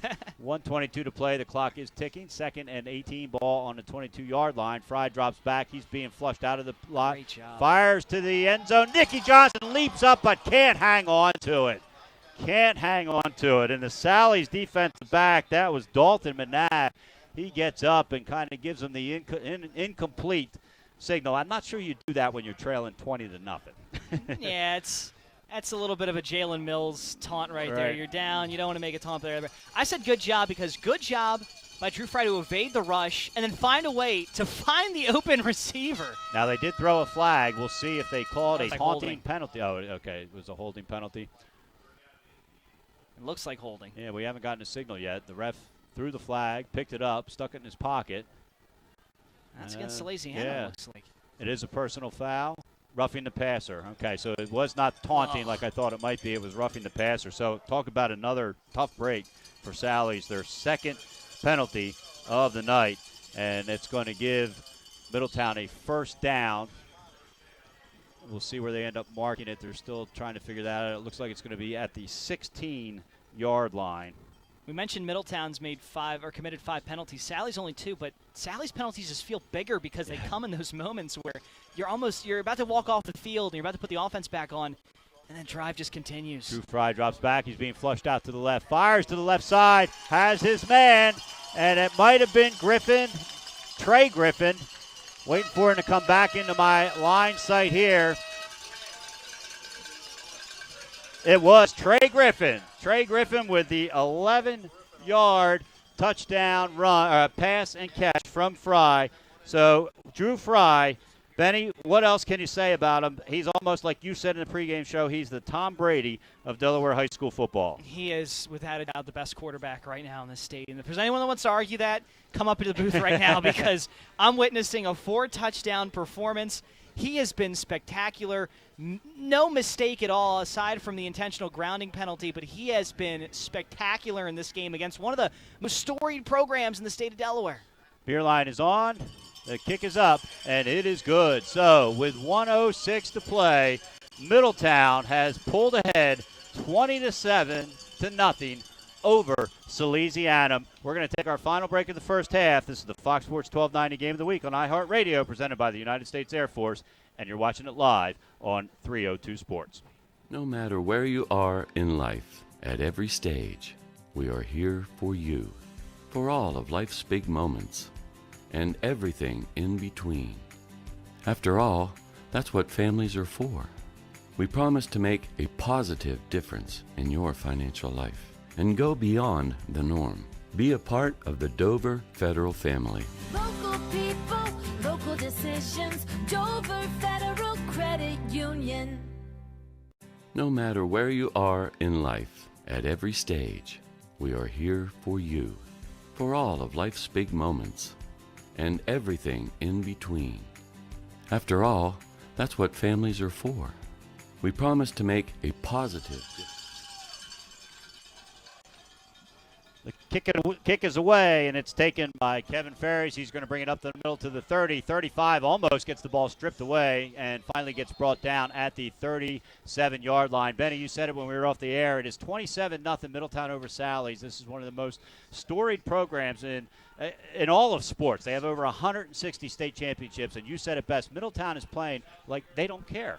Yeah, they're just not intimidated. And you're seeing that with every single player. And the one player I want to bring up, Najir Smith, he has no fear. You're going up against a storied program. Growing up in Delaware, I was told you can go to one of two schools. You can go to Salesianum, you can go anywhere else. It's kind of the way it is. And Smith had a great block on a defender that allowed Fry to stay in the pocket and make that last touchdown pass to Trey Griffin.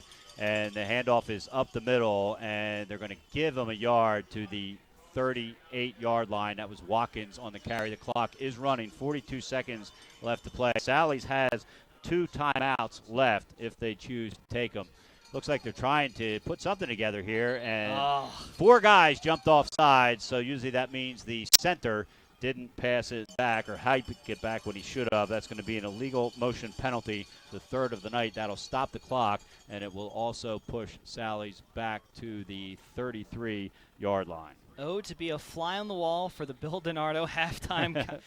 It's not going to be pleasant, I can tell you that. Well, he wasn't pleased with how his team played in the first half last week against Episcopal. He was much more happier with how it was in the second half. Another offsides. That time it was Sean Regan, the senior, jumping off sides, and he's looking to the sideline like it's not his fault.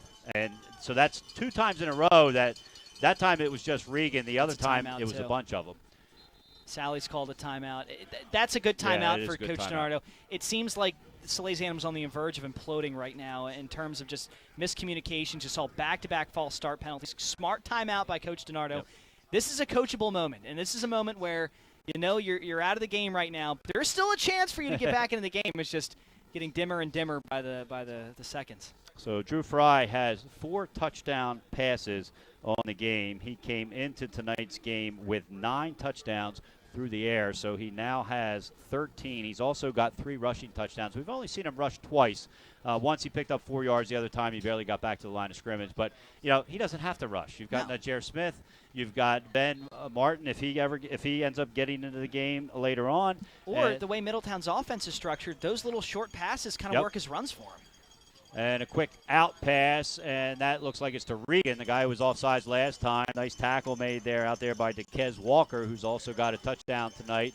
And they're going to try to go on the fast snap here. 8 seconds left to play. That was Salesianum's first completion. Wow, that's a good call, Benny. First completion, and it looks like they're going to let the clock tick down and head into the half. So the cowbells are ringing here at Cavalier Stadium as they run off into the south side of the field toward the locker room. The first half is over here in Middletown. The Cavaliers with a dominant 27-0 lead over Salesianum. We're going to send it back to the studio for Earl Holland. He's going to have a sports update for you, and then we'll be back to talk about the second half. John Busby along with Benny Pinello. You're listening to the Game of the Week on Fox Sports 1290, presented by the U.S. Air Force, and watching it live on 302 Sports.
Everett Meredith Middle School of the Appoquinimink School District.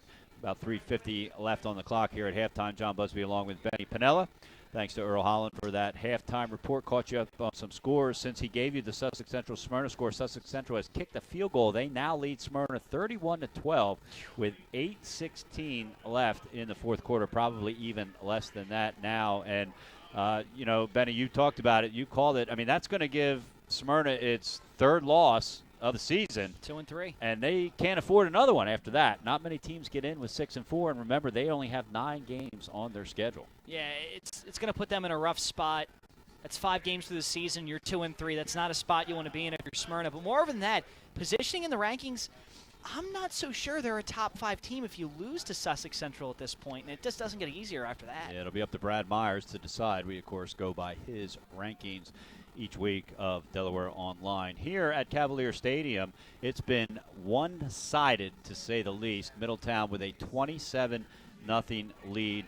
They scored with 1:06 left to cap their scoring in the first half. And this is a game that Sally's has only run 18 plays from scrimmage. A couple of them were punts. They've only gotten 1 first down the entire night so far. Middletown, on the other hand, Fry has 4 touchdown passes of 15, 10, 30, and 11 yards to Isaiah Griffin, Dequez Walker, Trey Griffin, and then Trey Griffin again. And so Fry has certainly lit it on fire. We don't have any official stats, but I can guarantee you he's thrown for over 150 yards probably, and counting.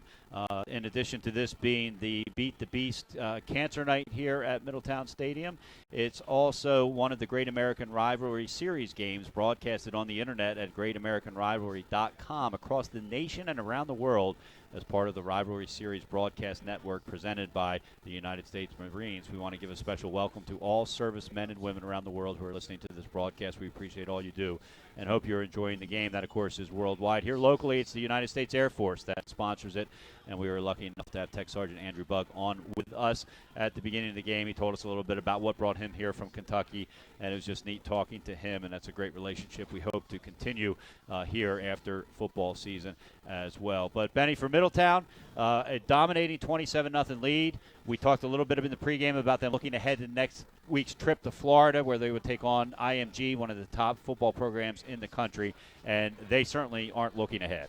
Oh, no. In a way, it's almost like this is a tune-up game. They're just kind of fine-tuning all of their game plans and working out their holes. Obviously, the big thing in practice this week, if you're Middletown, is the penalties. That's been the only flaw they've had in this game so far, has been the amount of penalties they've committed. Outside of that, this has been a near-perfect game for Middletown. Everything they've done has pretty much worked. They missed 1 extra point if you want to start getting nitpicky. For Salesianum, this is a game that's really going to be a bit of a reality check, and it's been something that a lot of people over the past couple of years have raised a point to Coach DiNardo. Playing from behind is not – Salesianum's not built to do that. So down 27-0. Middletown's going to get the ball. More than likely they're going to get a solid drive because Salesianum's defense hasn't stepped up to the challenge just yet. If you get down by 5 scores at that point, you got to start thinking Salesianum's going to change their game plan. And so, as you said, they are not built to come back. There is 10 seconds left on the clock, and Middletown's team still has not come back onto the field. Similar to when we started the game. If you're just tuning in or didn't tune in at the beginning, we had a 15-minute delay. Sally's was late getting here because of traffic, and then Middletown, with their Beat the Beast presentations on the field, dragged out a little bit longer than they had anticipated, I believe. And so there was a 15-minute delay to allow both teams to warm up. And then it looked as if Bill DiNardo wasn't notified that there would be a delay because at 7:30 his team was on the field ready to go. And Middletown didn't appear into the big blue helmet that they run on to or out of from the north end zone until about 7:40. And so it was then that we kicked off, and Sally's won the toss, elected to receive, went 3 and out, and then it was basically all Middletown from there. They scored on 4 of their next 5 possessions. Salesianum only managed 1 first down the entire first half, and unfortunately for Sally's, Middletown is going to receive with the 27-0 lead. If they were to score and go for a 2-point conversion to make up for that point that they missed, then it would become a running clock situation here. And I'm sure part of the conversation Bill DiNardo had with his team, Benny, was how embarrassing it is for any team to get a running clock against them, let alone a Sally's team. Especially Salesianum, a historic program. Again, I'm not too old. I'm only 25 years old, graduated high school in 2011.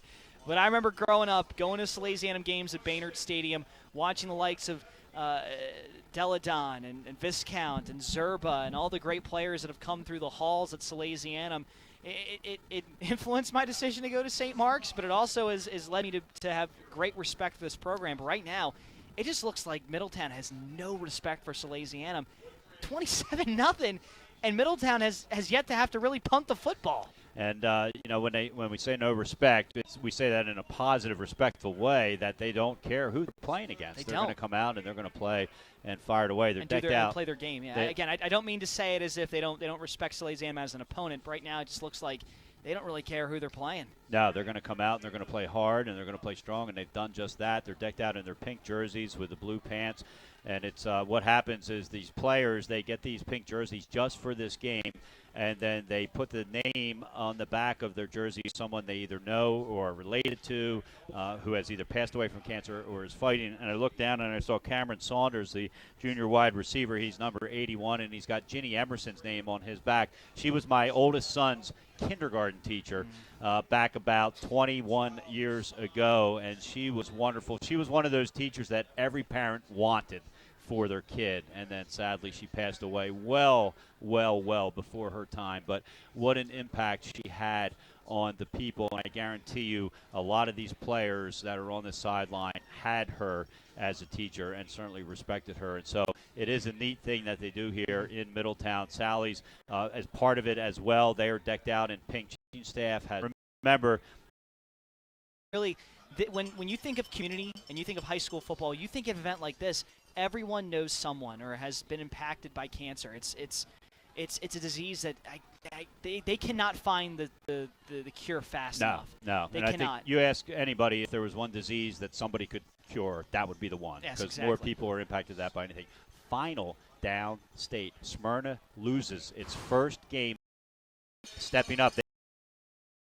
Zone there here at the best thing that's happened. If they can get a stop here, if they can get momentum back, they can find a way to get in this game. There's still, again, an entire second half of football. I've seen crazier things happen. I'm just saying Middletown looks like a team that now, especially with Smyrna out of the way, there's nothing stopping them from a state title. Same formation we've seen several times. Two men out to the left, one to the right.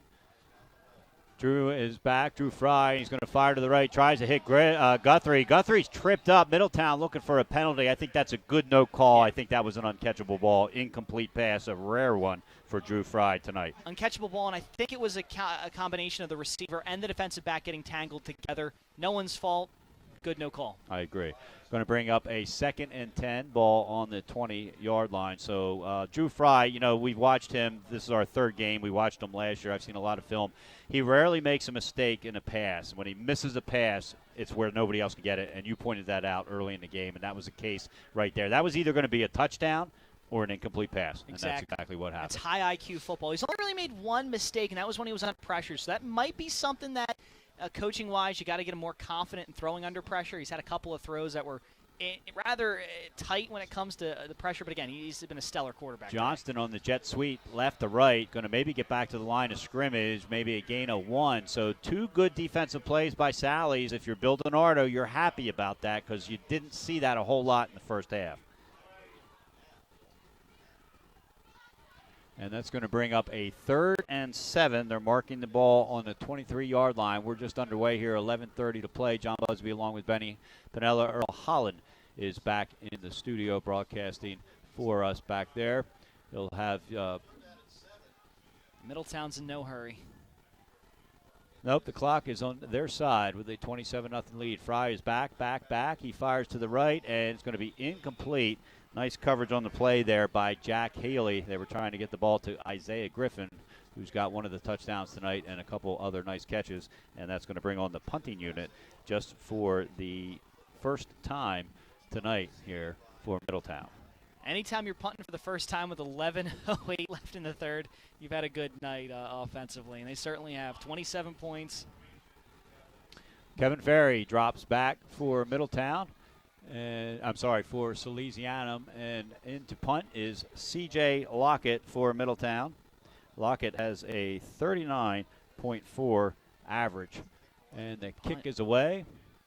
Ferry's fair catches it, almost gets turned around there, and they're going to mark it on the 44-yard line. So with 11:01 to play, Sally's is going to take over and hope that they can get something going on offense here in the second half. Again, they only had 18 plays in the first half, including a couple of their punts, only one first down. And the quarterback, Gabe Puzangaro, who got his first start after being injured much of the season, only completed one pass, and he comes jogging back onto the field. And they're waiting for the football to come in. Looks like they're going to swap balls out for some reason. Not sure why. But they're going to still spot it at the 44-yard line. So a little delay here, getting things moving here. They got the chain gang down. Not sure what was going on now. There's no penalty, and the chain gang just made its move back to midfield there. Still not even set up. Still not set. So 1st and 10 on the 44. Sally's in the all-white uniforms, pink socks, and the gold helmets. And the give is to Watkins. A nice spin move over the right tackle, and he's going to get up to the 50-yard line. So a nice pickup of 6 for Watkins, the transfer from your alma mater, St. Mark's, Benny. Yeah, it hurts not see him in the green and gold. And of all the places to transfer, Salesianum, come on. Yeah, it's almost like going from Michigan to Notre Dame, or vice versa. Like anytime you see a Dallas Cowboy get signed or an Eagle get signed by the Dallas Cowboys, you're like, come on, man. 2nd and 4, ball on the 50-yard line.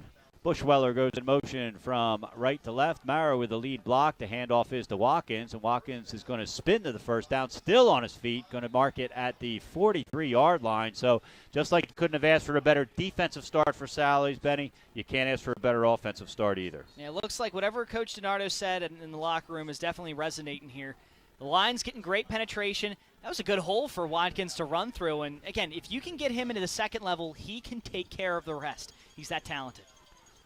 And so it's going to be 1st and 10 on the Middletown 43-yard line. Bushweller's in the left slot, 2 running backs, and the give is going to be to Mara. Mara tries to get back to the line of scrimmage. It looks like they may give him forward progress to the 42-yard line, so just a pickup of 1, going to bring up a 2nd and 9. Only Salesianum's second first down of the game. Again, momentum right now in their favor. If they can get a score together here, another stop, another score, they have a chance to make this game interesting. And, I think that, at this point, what Zach Blum is hoping is obviously that they can come away with the win. This game's not over. It's 27-0.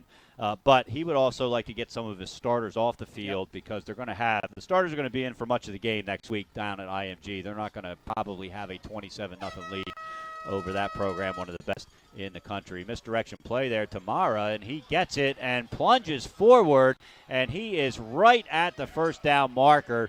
This might be one of those that they have to measure. Nobody has signaled it yet. It's all the way to the 33-yard line, which is exactly where they need it to get. The man in the white hat in the stripes is looking over, and they're going to call for a measurement. So something that, Marty Sheehan and I were talking about that we don't see a whole lot of in high school football, or at least we haven't in the past. This year, we have seen at least 7 measurements. And so it was just surprising to us that, and we don't know if it's something that they decided to emphasize more or not. Tonight's broadcast is presented by the United States Air Force. The U.S. Air Force wants you to know there's a new recruiter in your area. Technical Sergeant Andrew Bugg.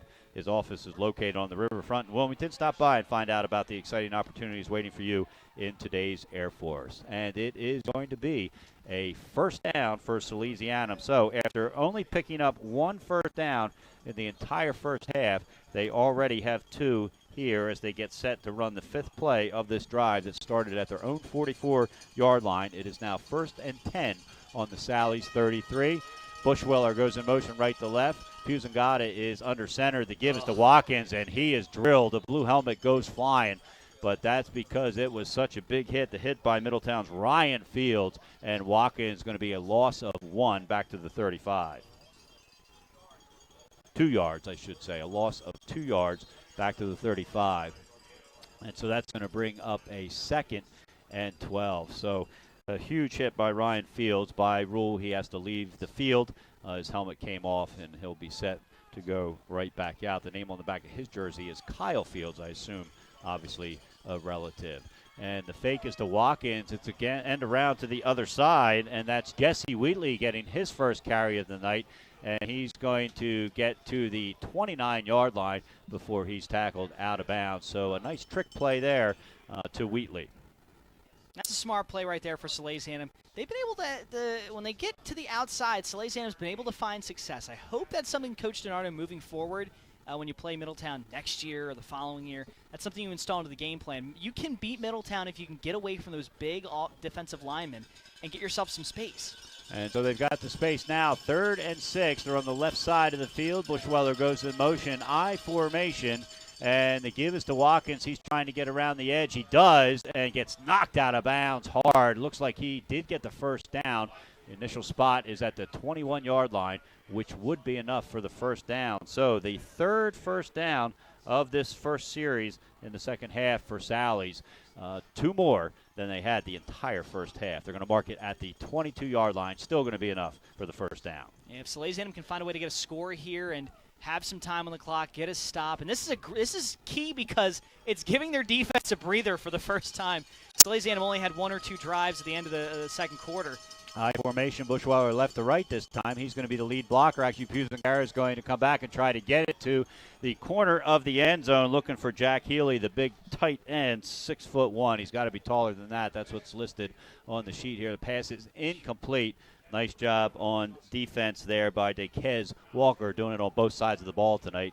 Got a touchdown on the offensive side and a nice play on defense there. I like the play call there for Salesianum. They've been run. You think Middletown's okay, prep for the run.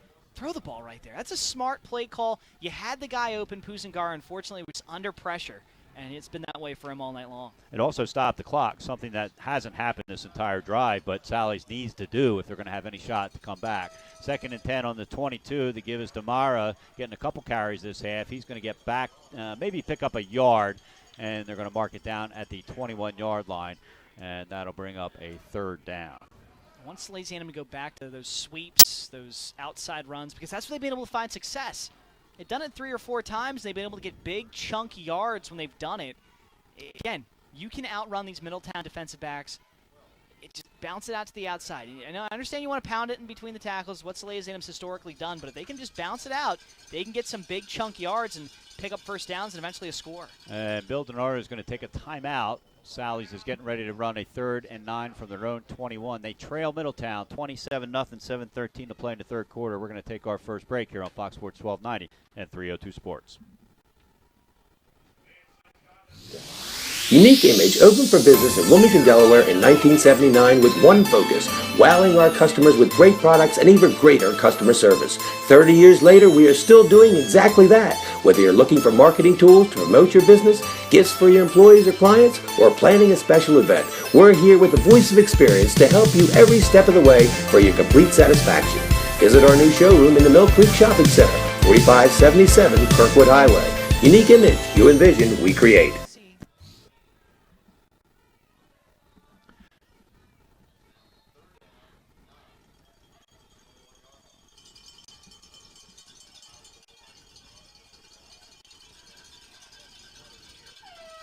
Third and 8 on the 21. The handoff is to Watkins. He works his way up on the right tackle, and he's going to be about a yard shy of the first down. Going to bring up a 4th and short. And Sally's, who trails Middletown 27-0 with under 7 minutes to play in the 3rd quarter, certainly is going to go for it here. We have an injured player on the field for Middletown.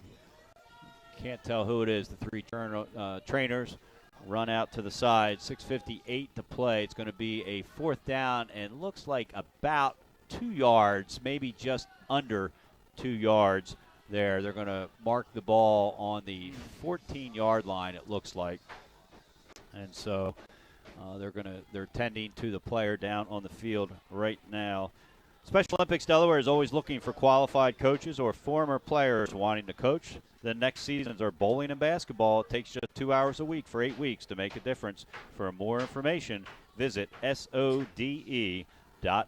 Once again, a big thanks to our partner, NKN Films. Get their outstanding design on our 2018 high school football schedule poster. Visit nknfilms.com for all your video needs. The injured player is Jaheim Wing.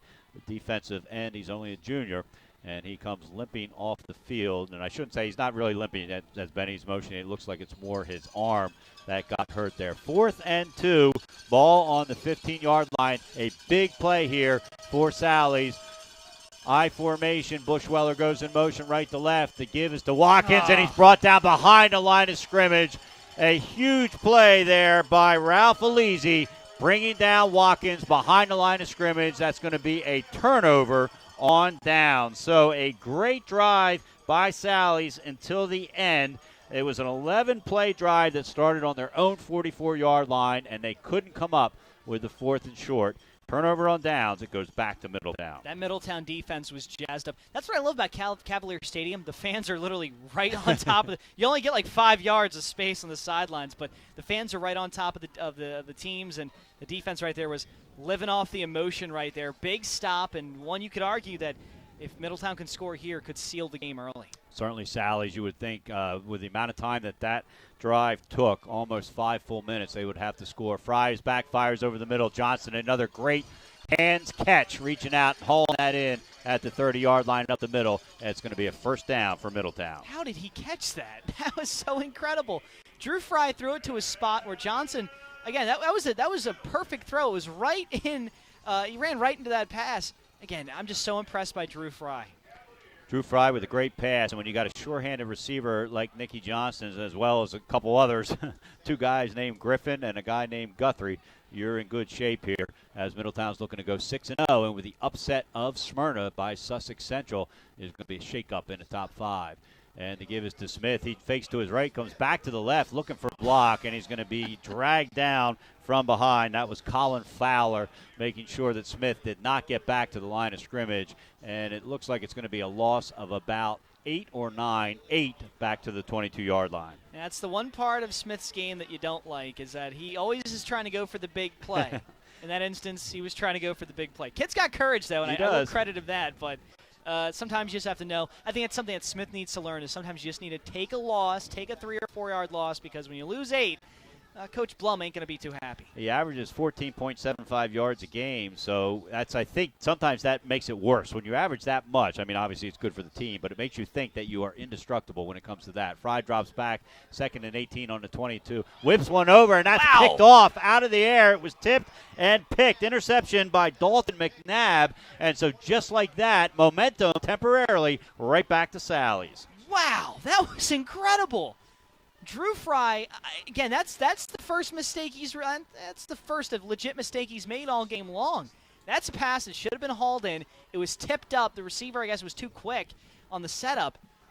And Dalton McNabb just snatched that thing right out of the air. Incredible interception, and one that swings the momentum right back into Salesianum's favor. They're not out of this just yet. So with 5:21 to play in the third quarter, trailing 27-0, Pusengarra is on the field, and actually it's a direct snap into the back, and Watkins takes it and barrels forward. Looks like a pickup of about 3 to the 18-yard line, going to bring up a 2nd and 7. Low snap on that play. Great recovery by Watkins to get some yards there. And I like Salesianum starting to open up the playbook a little bit. Dive in, get some tricks here, because Middletown's used to seeing those runs in the guard tackle, guard center. And so Pusengarra is in the game, but he's lining up on the left slot. So it's going to be Watkins taking a direct snap, and on his right hip is Watkins right back to him, and he's going to hand it off inside. That's Jesse Wheatley takes the handoff, and he goes up the middle to the 15-yard line. So a game of a couple, going to bring up a 3rd and 4. We have another injured player down for Middletown, and this is not what Zach Blum wants to see when you're getting ready to go down and play one of the top teams in the country. The clock has stopped. The training staff comes out, and that's going to be C.J. Lockett. So he's a kicker. Yeah, he's the punter too. So, yeah, like you said, he's the kicker, and he's hobbling off, and he limped off. That wasn't an arm. Niger Smith on to replace him. 3rd and 4. You ball. never want your punter limping off the field. No, exactly. Left or right foot. 4:25 to play. 3rd and 4 on the 15-yard line. It's going to be another direct snap to Watkins. Bushweller's going in motion right to left. Watkins is going to keep it and follow his block, but he's chased down from behind and then hammered by Nicky Johnston on the other side. It was Anthony Pepper who first got a hold of him, and then it was Nicky Johnston that came flying in with a clean but a horrific hit knocking him out of bounds, going to bring up a 4th down.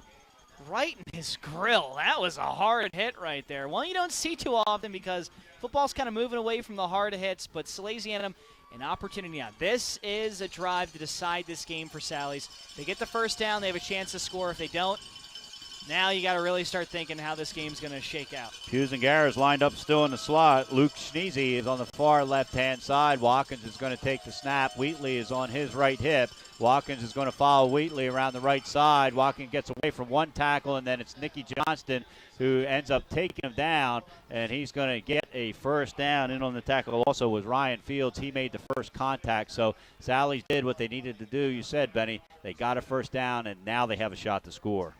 And another Middletown Cavalier slow to get up. They're going to call a timeout.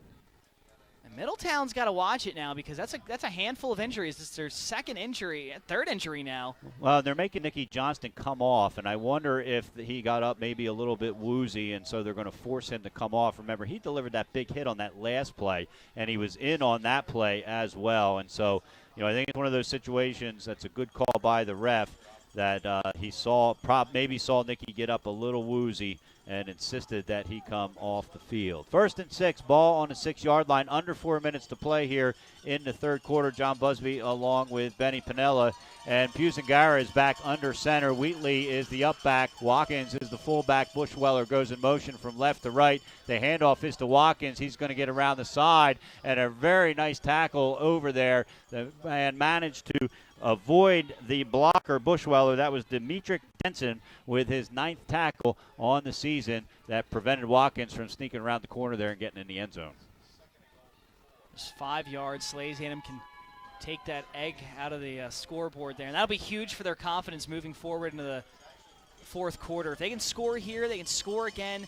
They can make this game respectable. They're on the right hash mark, moving left to right as we see it. 2nd and 4. Ball on the 4-yard line, so 2nd and goal. Watkins fakes the handoff. No, he gives it to Wheatley. Wheatley's trying to get around the end, and once again, that was Anthony Pepper who dragged him down. Maybe got back to the line of scrimmage. We'll see where they mark it. They're going to put it on the 6-yard line, so a loss of 2 on the play.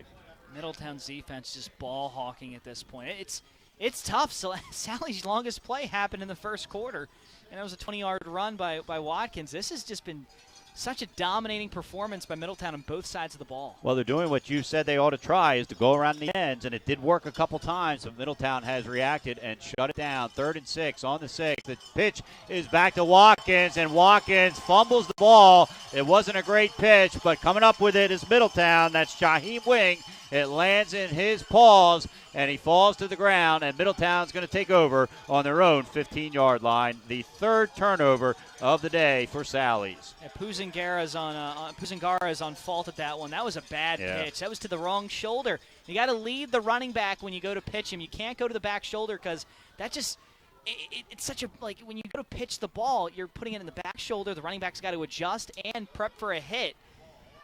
Not a great showing there for Pusengara again. It's just difficult because Sallies are starting to get a drive together. It felt like a scoring drive, and it ends, unfortunately, with another turnover. So after an 11-play drive on their first series of the second half, that one was a 7-play drive that ended with the fumble. And Middletown has the ball, 1st and 10 on their own 15-yard line, and the give was to Smith. And he gets tackled, what looks like a 2-loss back to the 13-yard line, going to bring up a 2nd and 12.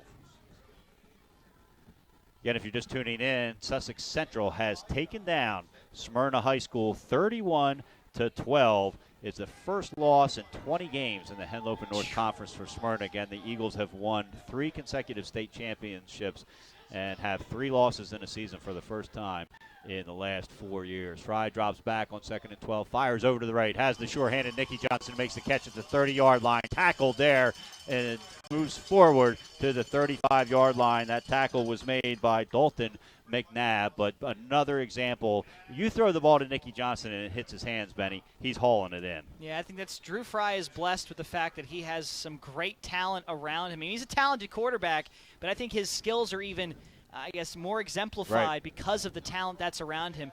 again, you get a good team around Drew Fry, he can win a championship. Here's the first state All-Players Middletown lost last year. Kenny Edelin, Kendrick Whitehead, Ahmad Westbrook, E.J. Washington, and James Farrer, all state players, 5 of them, and they're still the best team in the state of Delaware right now. Credits to Zach Blums for recruiting. Fry drops back, and he gets it to Trey Griffin. Griffin avoids one tackle, but isn't able to shake the other. Going to pick up maybe a yard before a host of Sally's guys come over and make the play. Going to bring up a 2nd and 9. They're going to mark it at the 36-yard line. You know, you can call me a weirdo. I love plays like that, though, John. That's a gutsy play by Trey. It's something like that's a play where he sheds the one tackler and he's still looking to get yards. Those are the plays that I look for in a football player, and I say that kid wants to be successful. And so Middletown moving right to left again. They're in the pink shirts tonight, the royal blue pants with the royal blue helmets, moving right to left. 38 seconds left here in the third quarter. 27-0 lead for the Cavaliers. It's a quick out. A nice grab there by Isaiah Griffin, but he is quickly followed up. A nice tackle there by Rasheen Kalk, among others, and it's going to mark it at the 30-yard line, and that's probably going to be the last play of this third quarter. Sally's has that play pretty well scouted at this point. They've seen it so many times in this game, those quick screens, those quick slants, and they're starting to step up and defend it a little bit better. And that is going to bring us to the end of the third quarter. Middletown with a 27-0 lead over Salesianum. You're listening to the Game of the Week on iHeartRadio's Fox Sports 1290. That's presented by the U.S. Air Force, and you're watching it live on 302 Sports. We'll be back with the fourth quarter right after this. Italian began his career in home finance in 2002 as a mortgage consultant. Since 2002, Brian has helped over 1,000 home buyers achieve their dreams of owning a home. Brian's knowledge of current market conditions and his detailed evaluation of buyers' finances ensures that each buyer will receive the best mortgage to fit their needs. Brian is often commended on how efficient and effortless he makes the mortgage process for everyone from first-time home buyers to investors to experienced buyers. For the loan that fits you, contact Brian today. Mr. Italian, the Hadley Group is your local real estate resource. Brian Hadley joined Patterson Schwartz & Associates in 2005. In 2013, Nicole Flora joined Brian, followed by Emma Burnett and Grant Jepp in 2014. That's when the Hadley Group was formed. Patterson Schwartz Associates offer you exceptional knowledge of local market conditions and a commitment to represent you honestly and professionally. So, for your next purchase or sale, think the Hadley Group. Visit our website at thehadleygroup.re.com. Pinella, Earl Holland back in the Newcastle studio, keeping us up and running, and the 302 Sports crew here on site here. Middletown has the ball, 3rd and 9, ball on their own 36-yard line, moving left to right as we see it. They're on the left hash mark, furthest away from us. 3 wide receivers out to the right. Smith on Drew Fry's left hip. Fry drops back, fires over the middle. He's got Asias Guthrie for a first down at the 49-yard line in Salesianum territory. So another example of a rocket arm by Drew Fry. And Middletown.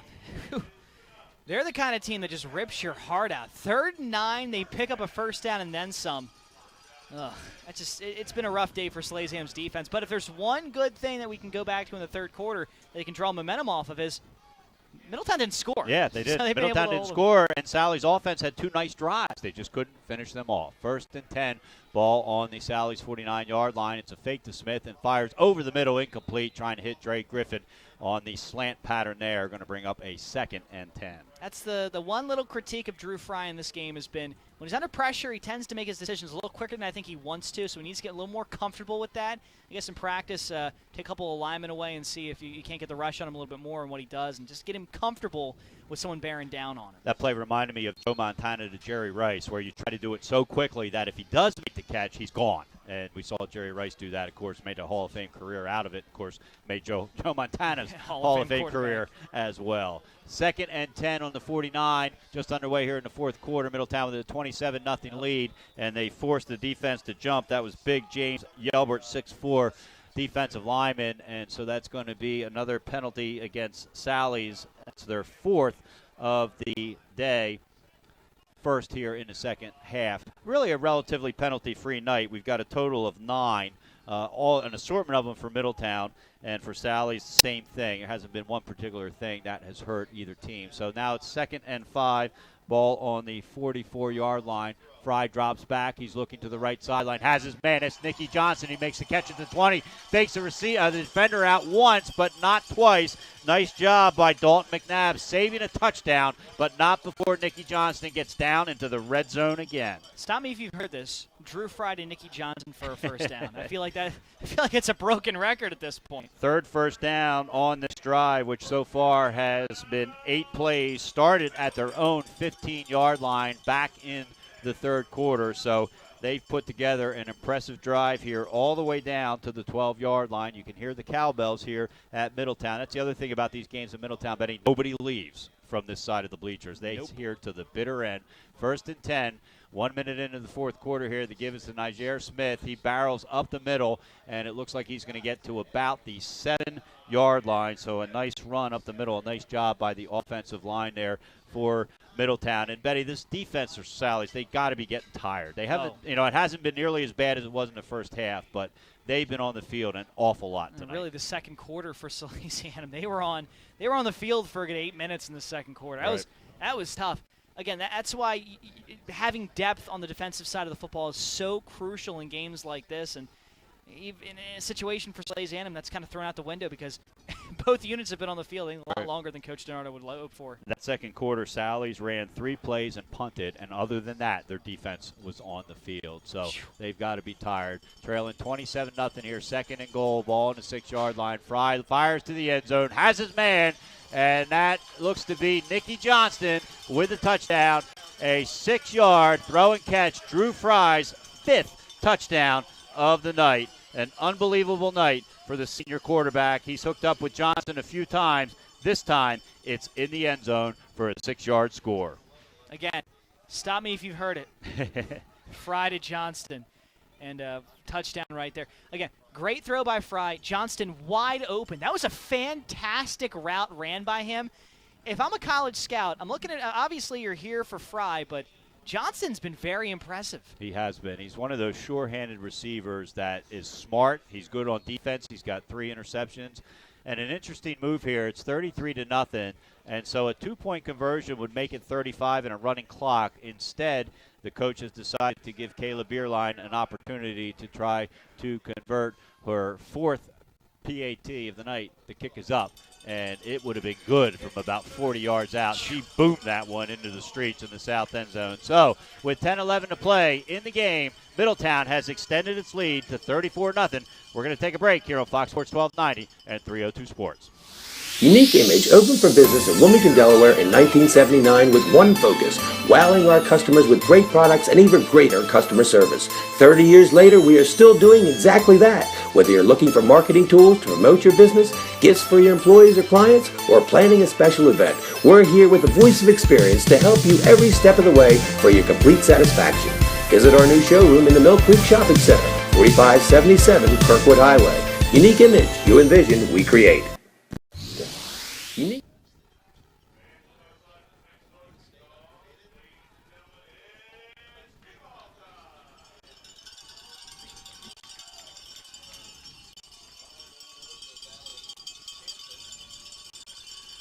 Sean Freeberg kicks it straight up the middle. It's going to be picked up by Andrew Watkins at the 15-yard line. He's driving right up the right seam to now back toward the middle, across the 30, still on his feet as he heads toward the left sideline and chased out of bounds at the 40 is where Sally's will take over. Benny trailing 34-0, 10:02 to play. And if the last drive wasn't a must score, this one certainly is, and they've got to score quickly. Yeah, this is a drive where they got to score within the first 3 plays, or else we're starting to wrap this one up fairly early. I will say that was a solid return by Watkins, and that's one thing I will credit Salesianum with.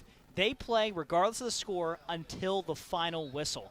They're not quitting, and that's something in a team that, I mean, again, in any kind of gentleman and high school kid, that's something that's great to see. That last drive by Middletown was 9 plays, 85 yards, capped off by a 6-yard pass from Fry to Johnston to put them up 34-0. A pass over to the right sideline, and making a leaping catch is Regan, and he pulls it in at the 36-yard line. So a great throw from Gabe Pusangara to Regan and gives Sally some life. If Pusangara can lead Regan a little more, he's got him wide open. Regan can beat the coverage. Pusengara had time that time. I think that was a throw where he was throwing it up. He was just trying to get rid of the ball. Great pass. I'll credit him with that. But if he leads Regan, he has a touchdown. Sally's moving right to left in the all-white uniforms and the gold helmets are on the right hash mark. Pusengara is a handoff to Watkins, and Watkins is going to get back to the original line of scrimmage, maybe pick up a yard. Looks like they're going to mark it at the 35-yard line. It'll be a 2nd and 9. At this point, I just don't know what Salesianum can do offensively. They've thrown pretty much everything at Middletown. They broke out the tricks. They were running the Wildcat at some point. Obviously, they've run the traditional I. They're running on a shotgun right now. Something's got to work eventually against Middletown. They give him half a yard, so we're going to call it at the 36, a gain of half a yard. Still going to be 2nd and 10. Watkins is on the right hip of Pusengara, who's in the pistol. 2 wide receivers to the left. They're going to give it to Watkins. He's trying to inch his way. He gets around Smith, gets across the 35 to the 30, and run out of bounds and tackled there by Jaheim Wing. I think that's going to be a late hit. He was well over the sideline when Wing took him down. Yeah, again, if there's one thing about Middletown, they can oh, it's going against Salesianum. Really? Wow. So it'll be interesting to see what this is. It's going to be a hold against Sally's. Really? And it's a hold. They called it past where the there was ball a receiver. carrier was. Yeah, there was a somebody. Receiver blocking. I didn't think that was holding necessarily. Yeah. So it's not. It is going to be a penalty, but it is going to be against Salesianum, and they're going to march that 10 yards from where it happened, which is going to bring them back just about 1 yard beyond what the original line of scrimmage was. It's going to be marked at the 38-yard line. So when it's all said and done, they lost 2 yards on the play, and still are going to have the down back. So it's 2nd and 12, but I would have thought that would have been a late hit because that's one thing I could see peeking out the window here. Or at least offsetting what penalties, looked like it. Yeah.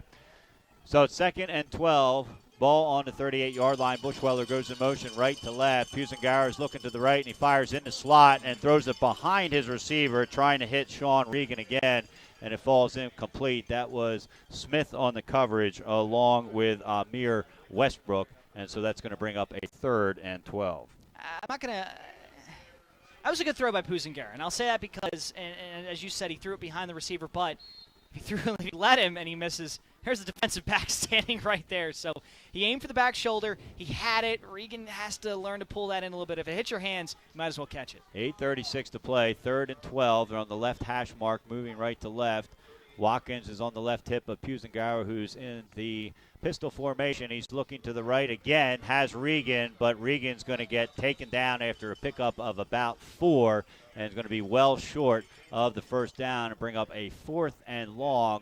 We'll see when they look at where they mark it. It looks going to be like about a 4th and 7 ball on the 33-yard line. So 4th and 7 from the 33-yard line is what it's going to be. They're on the right hash mark, and this is a must-convert situation here, Benny, for the Sals.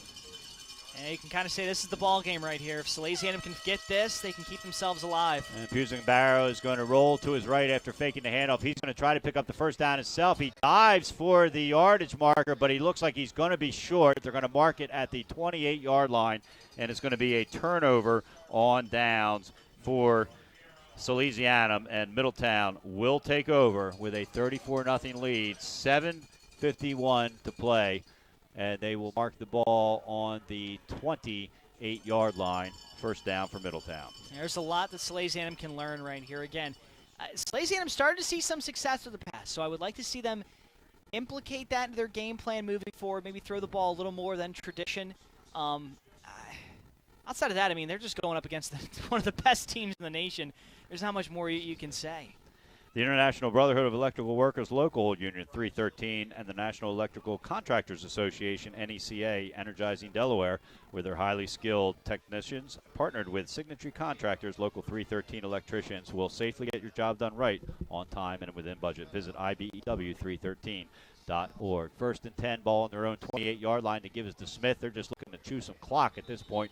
He's going to get taken down at the 31-yard line. In on the tackle there was Matthew Scott, the junior quarterback. Second down for Middletown. If I'm Middletown, I'm looking for a bigger back, and that's not to say that Smith can't chew some clock, but number one, you want him to be healthy. You've had a couple injuries in this game. Number two, you're not going to be running the ball too much outside. You want to run it between the guard and center and just chew that clock up, and I think in terms of just saving his legs for next week, you got a big opponent next week. Let's put that backup running back in and just burn this clock down. 3 wide receivers out to the right. And the give is to that backup running back. That's Ben Martin, and he is up to the 36-yard line. We saw a lot of Ben Martin. In fact, he was our Crown Trophy player of the game back at the William Penn game.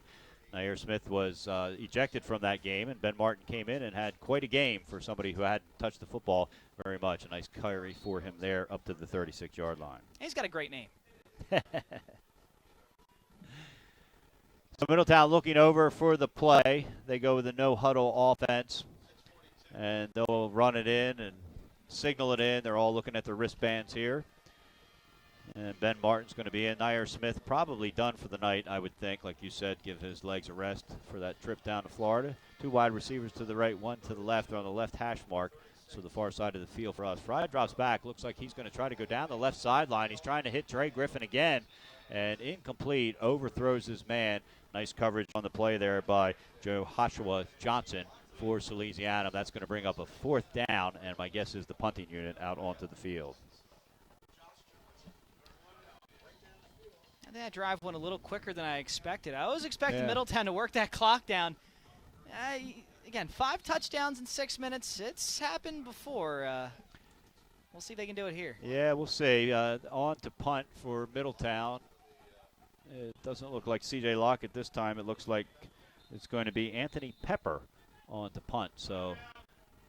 And they're going to take a time up. A little confusion there for Middletown. We're going to take it with them here with 6:19 left to play. The Cavaliers have a 34-0 lead over Salesianum here on Fox Sports 1290 and 302 Sports. Hi, I'm Scott Kammerer from Solo Concepts. Solo Concepts is an award-winning restaurant group on the culinary coast with 10 locations. We're a chef-driven group. Come check us out. See you soon. Solo Concepts believes in the vision of our founder, Matt Haley, to cook beautiful, simple food, develop the people we work with, and make the world a better place. Solo Concepts on the culinary coast with 10 locations from Lois, Delaware to Fenwick Island. Come check us out.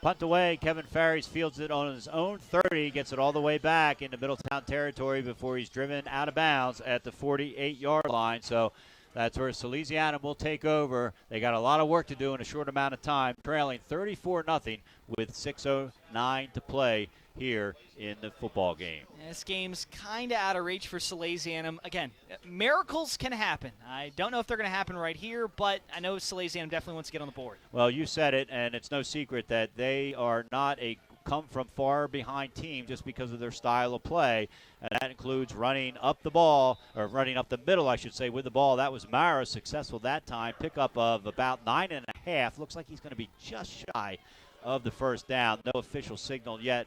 Officials are looking over, and now it's going to be 2nd down and 1. So a nice run up the middle there by by Liam Mara, the junior fullback. At some point in time, Salesianum's got to completely kind of throw away run plays. It's still working for him, but and it's a fake this time. Play action pass. They fire down the middle. He's got his man. That's Sean Regan. He catches it, then drops the ball. It's fumbled. It's picked up by Isaiah Guthrie. He's running up the right sideline. Another flag is down. And it's going to be a penalty on Middletown, but that is not going to negate the fumble by Reagan, who made a nice play up the middle and then lost it, and Guthrie picked it up and ran it back a little bit. They're going to end up, Middletown will end up with the ball, but it's not going to be where he ran out of bounds, which was at about the 25-yard line. I'm not sure Reagan actually caught that. I mean, he hauled it in, but again, if we're in the NFL right now, we're talking about did he maintain possession? Right. You know, did he hold the ball? Again, I'm not sure he caught that. It was kind of almost in one fluid motion. I'd love to see a replay if we can, but I don't think we're going to be able to get that opportunity It's a fumble. It's I think unfortunate. it was a holding penalty against Middletown after the recovery, so it's not going to matter there. It's So. unfortunate that Salesianum had a turnover because they were just finally moving the ball. Right. But that's kind of the story of the game for Salesianum. They take 2 steps forward and 3 steps back. And I agree with you. I think in the NFL that gets replayed, Yep. and it's called an incomplete pass because I think he barely got a second foot down when he got spun around and had the ball knocked out. So it's almost one fluid motion. He catches the pass, he turns. I want to say as he was bringing it in, it hit off of something and maybe he dropped it. I don't know if that was a catch or not. Again, as we said, John, if it's the NFL, we're looking at a replay right now. We're in a 2-minute delay, and we're having a different conversation. But instead, it's 1st and 10 with the ball on the 6-yard line. 5:22 to play. Middletown with a 34-0 lead. They're on their own 6-yard line.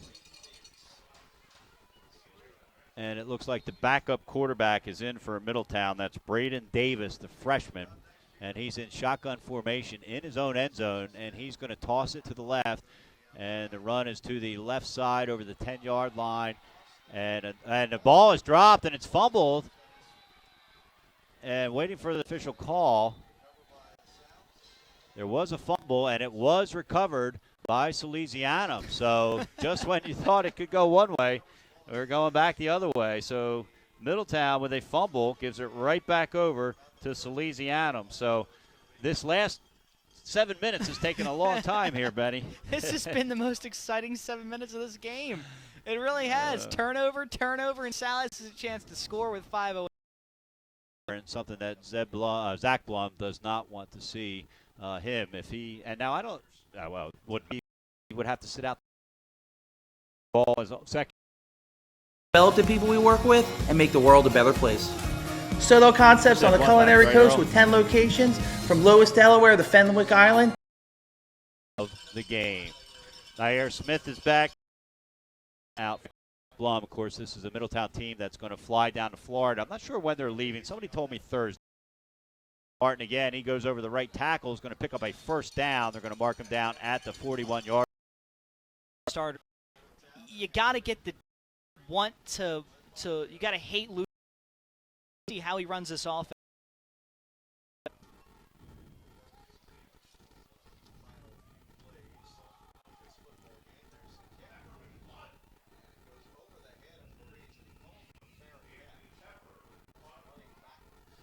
Anthony Pepper just boomed it over the head of Ferries, who made a fair catch, almost like a wide receiver on the 15-yard line, and that's where Sally's will take over with 20 seconds left to play. The game all but decided. Middletown with a 34-7 lead. They will move to 6-0. Sally's picking up their second loss of the season, their second straight loss, and they will be 4-2 heading into Week 7 of the Delaware High School football season. This is John Busby along with Benny Pinello. Earl Holland has been producing back in our studio. This will be the last play of the game, most likely 20 seconds left to play here. Ball 1st and 10 on the 19-yard line. The give is to Mara, and he works his way across the 25 up to the 28-yard line, maybe just shy of the first down. And the final seconds are going to tick off. You can hear the cowbells ringing here at Cavalier Stadium, a long-standing tradition. The horn has sounded, and it's over here at Middletown. The Cavaliers, the #1 team in the state, have moved to 6-0 with a 34-7 win over one of their main rivals, Salesianum. When we come back, it's the American Spirit Federal Credit Union post-game show. This is Fox Sports 1290 and 302 Sports. All right, so I'm going to ask you your thoughts on the game.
and go beyond the norm. Be a part of the Dover Federal family. Local people, local decisions. Dover Federal Credit Union. No matter where you are, Hi, I'm Scott Kammerer from Solo Concepts. Solo Concepts is an award-winning restaurant group on the culinary coast with 10 locations. We're a chef-driven group. Come check us out. See you soon. Solo Concepts believes in the vision of our founder, Matt Haley. Cook beautiful, simple food, develop the people we work with, and make the world a better place. Solo Concepts on the culinary coast with 10 locations from Lois, Delaware to Fenwick Island. Come check us out. And first-time auto buyers, I promise to identify and take ownership of your needs. Where the Cavaliers have defeated Salesianum 34-7 in a game really dominated by Sally's from start to finish. Drew Fry finished with 5 touchdown passes to 4 different receivers. He opened up with a 15-yarder to Isaiah Griffin to make it 6-0. That was Kayla Bierlein missed that extra point. It would be her only miss of the night, one of 3 female kickers in the state of Delaware. Sally's no luck on the next couple of drives, and it was Middletown's Drew Fry that put together a 11-play, 62-yard drive, and that was capped by a 10-yard pass to Dekez Walker, who I believe picked up his first touchdown of the season, and that put them up 13-0. That was Dekez Walker's first touchdown of the season. A fumble on the ensuing kickoff by Sally's put the ball right back in the hands of Drew Fry. It took him just 8 plays to go 52 yards and a 30-yard pass to Trey Griffin. That would be the first of 2 touchdowns to Griffin. Made it to 20-0 with 4:39 to play in the first half. Sally's went 3 and out, and it was a 7-play, 61-yard drive, again capped off by a touchdown pass from Fry to Trey Griffin. This of the 11-yard variety made it 27-0. Not much better in the second half for Sally's. The only score for them on the last series of the game for them, and that was a 7-yard run by Liam Mara. That came after a fumble recovery by the Sal's and put them on the board 34-7. Drew Fry did have another touchdown pass midway through that second half, and that was to the sure-handed Nikki Johnston, who had several catches tonight. And so a dominant performance by Sally's. You thought it would be closer than this. I thought it wouldn't be as close as you thought. You thought 10 points. I said between 14 and 17. We were both wrong. Middletown proved, especially with Sussex Central, defeating Smyrna tonight. Middletown has made the statement that they are the team to beat this year. And now that their formidable foe, their kryptonite in the championship game, Smyrna, it seems like they might fall out of the top 5. Yeah, I think it's safe to say that Middletown is the team to beat here in Delaware, and I think it's been that way for the past couple of years. It's just been a case of can they win the big one. It looks like the domino's starting to fall that way. They haven't won since 2012, even though they've been in 8 state championship games. Smyrna's won the last 3. William Penn won the year before that, and Sally's the year before that. So, even though Middletown, everybody thinks, they are the dominant team, they have been. They've been the dynasty, but at the same time, they would love to get back to that state championship game. It's a lot like, if we can make a comparison in the NFL, how the Colts were, where the Right. Colts, year in and year out, were that team that everyone was just trying to beat, but when it came to the time to win a championship, they couldn't quite get over the hump. This year, everything's kind of clearing out. It looks like they have a realistic chance to be the champions at the end of the year, or they have a real chance now to be the champions at the end of the year. They just hope they survive next week. Middletown's going to fly down to Florida to take on IMG Academy, one of the top football teams in the country. And so, obviously their goal is to go down there and win the football game. Mm-hmm. But even a bigger goal, it's kind of like when the University of Delaware went to North Dakota State. The bigger goal is you come back healthy, because your ultimate goal is not to beat IMG, it's to win a state championship. Sally's, on the other hand, they're going to try to rebound from 2 consecutive losses. They're going to head to William Penn to take on a Colonial team on Saturday at 1 o'clock that, for the first time in a long time, isn't vying for a playoff position. It doesn't look like William Penn's going to have a shot to make the playoffs this year. So Sally's It feels weird saying that. It does. It really does, especially after they won that state championship back in 2014, and then they've been relevant ever since.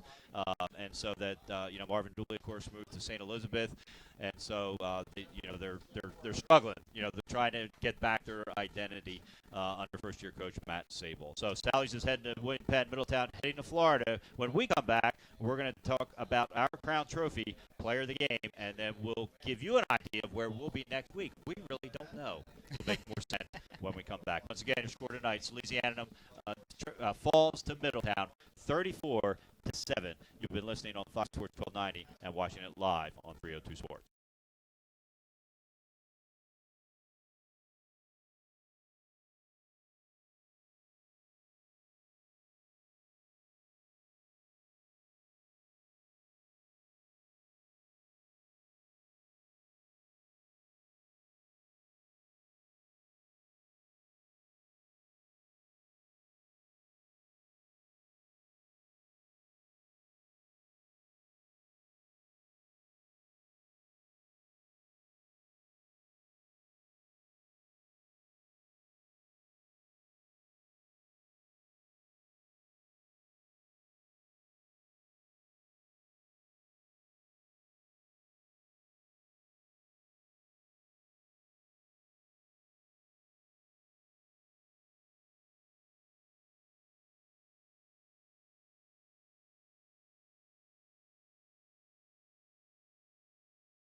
In the pink jerseys, it was Beat the Beast night here tonight, and they're huddled up in a circle on the field celebrating a 34-7 win over Salesianum, which has loaded their buses, and they're heading back to Broome Street after suffering their second straight loss. They fall to 4-2.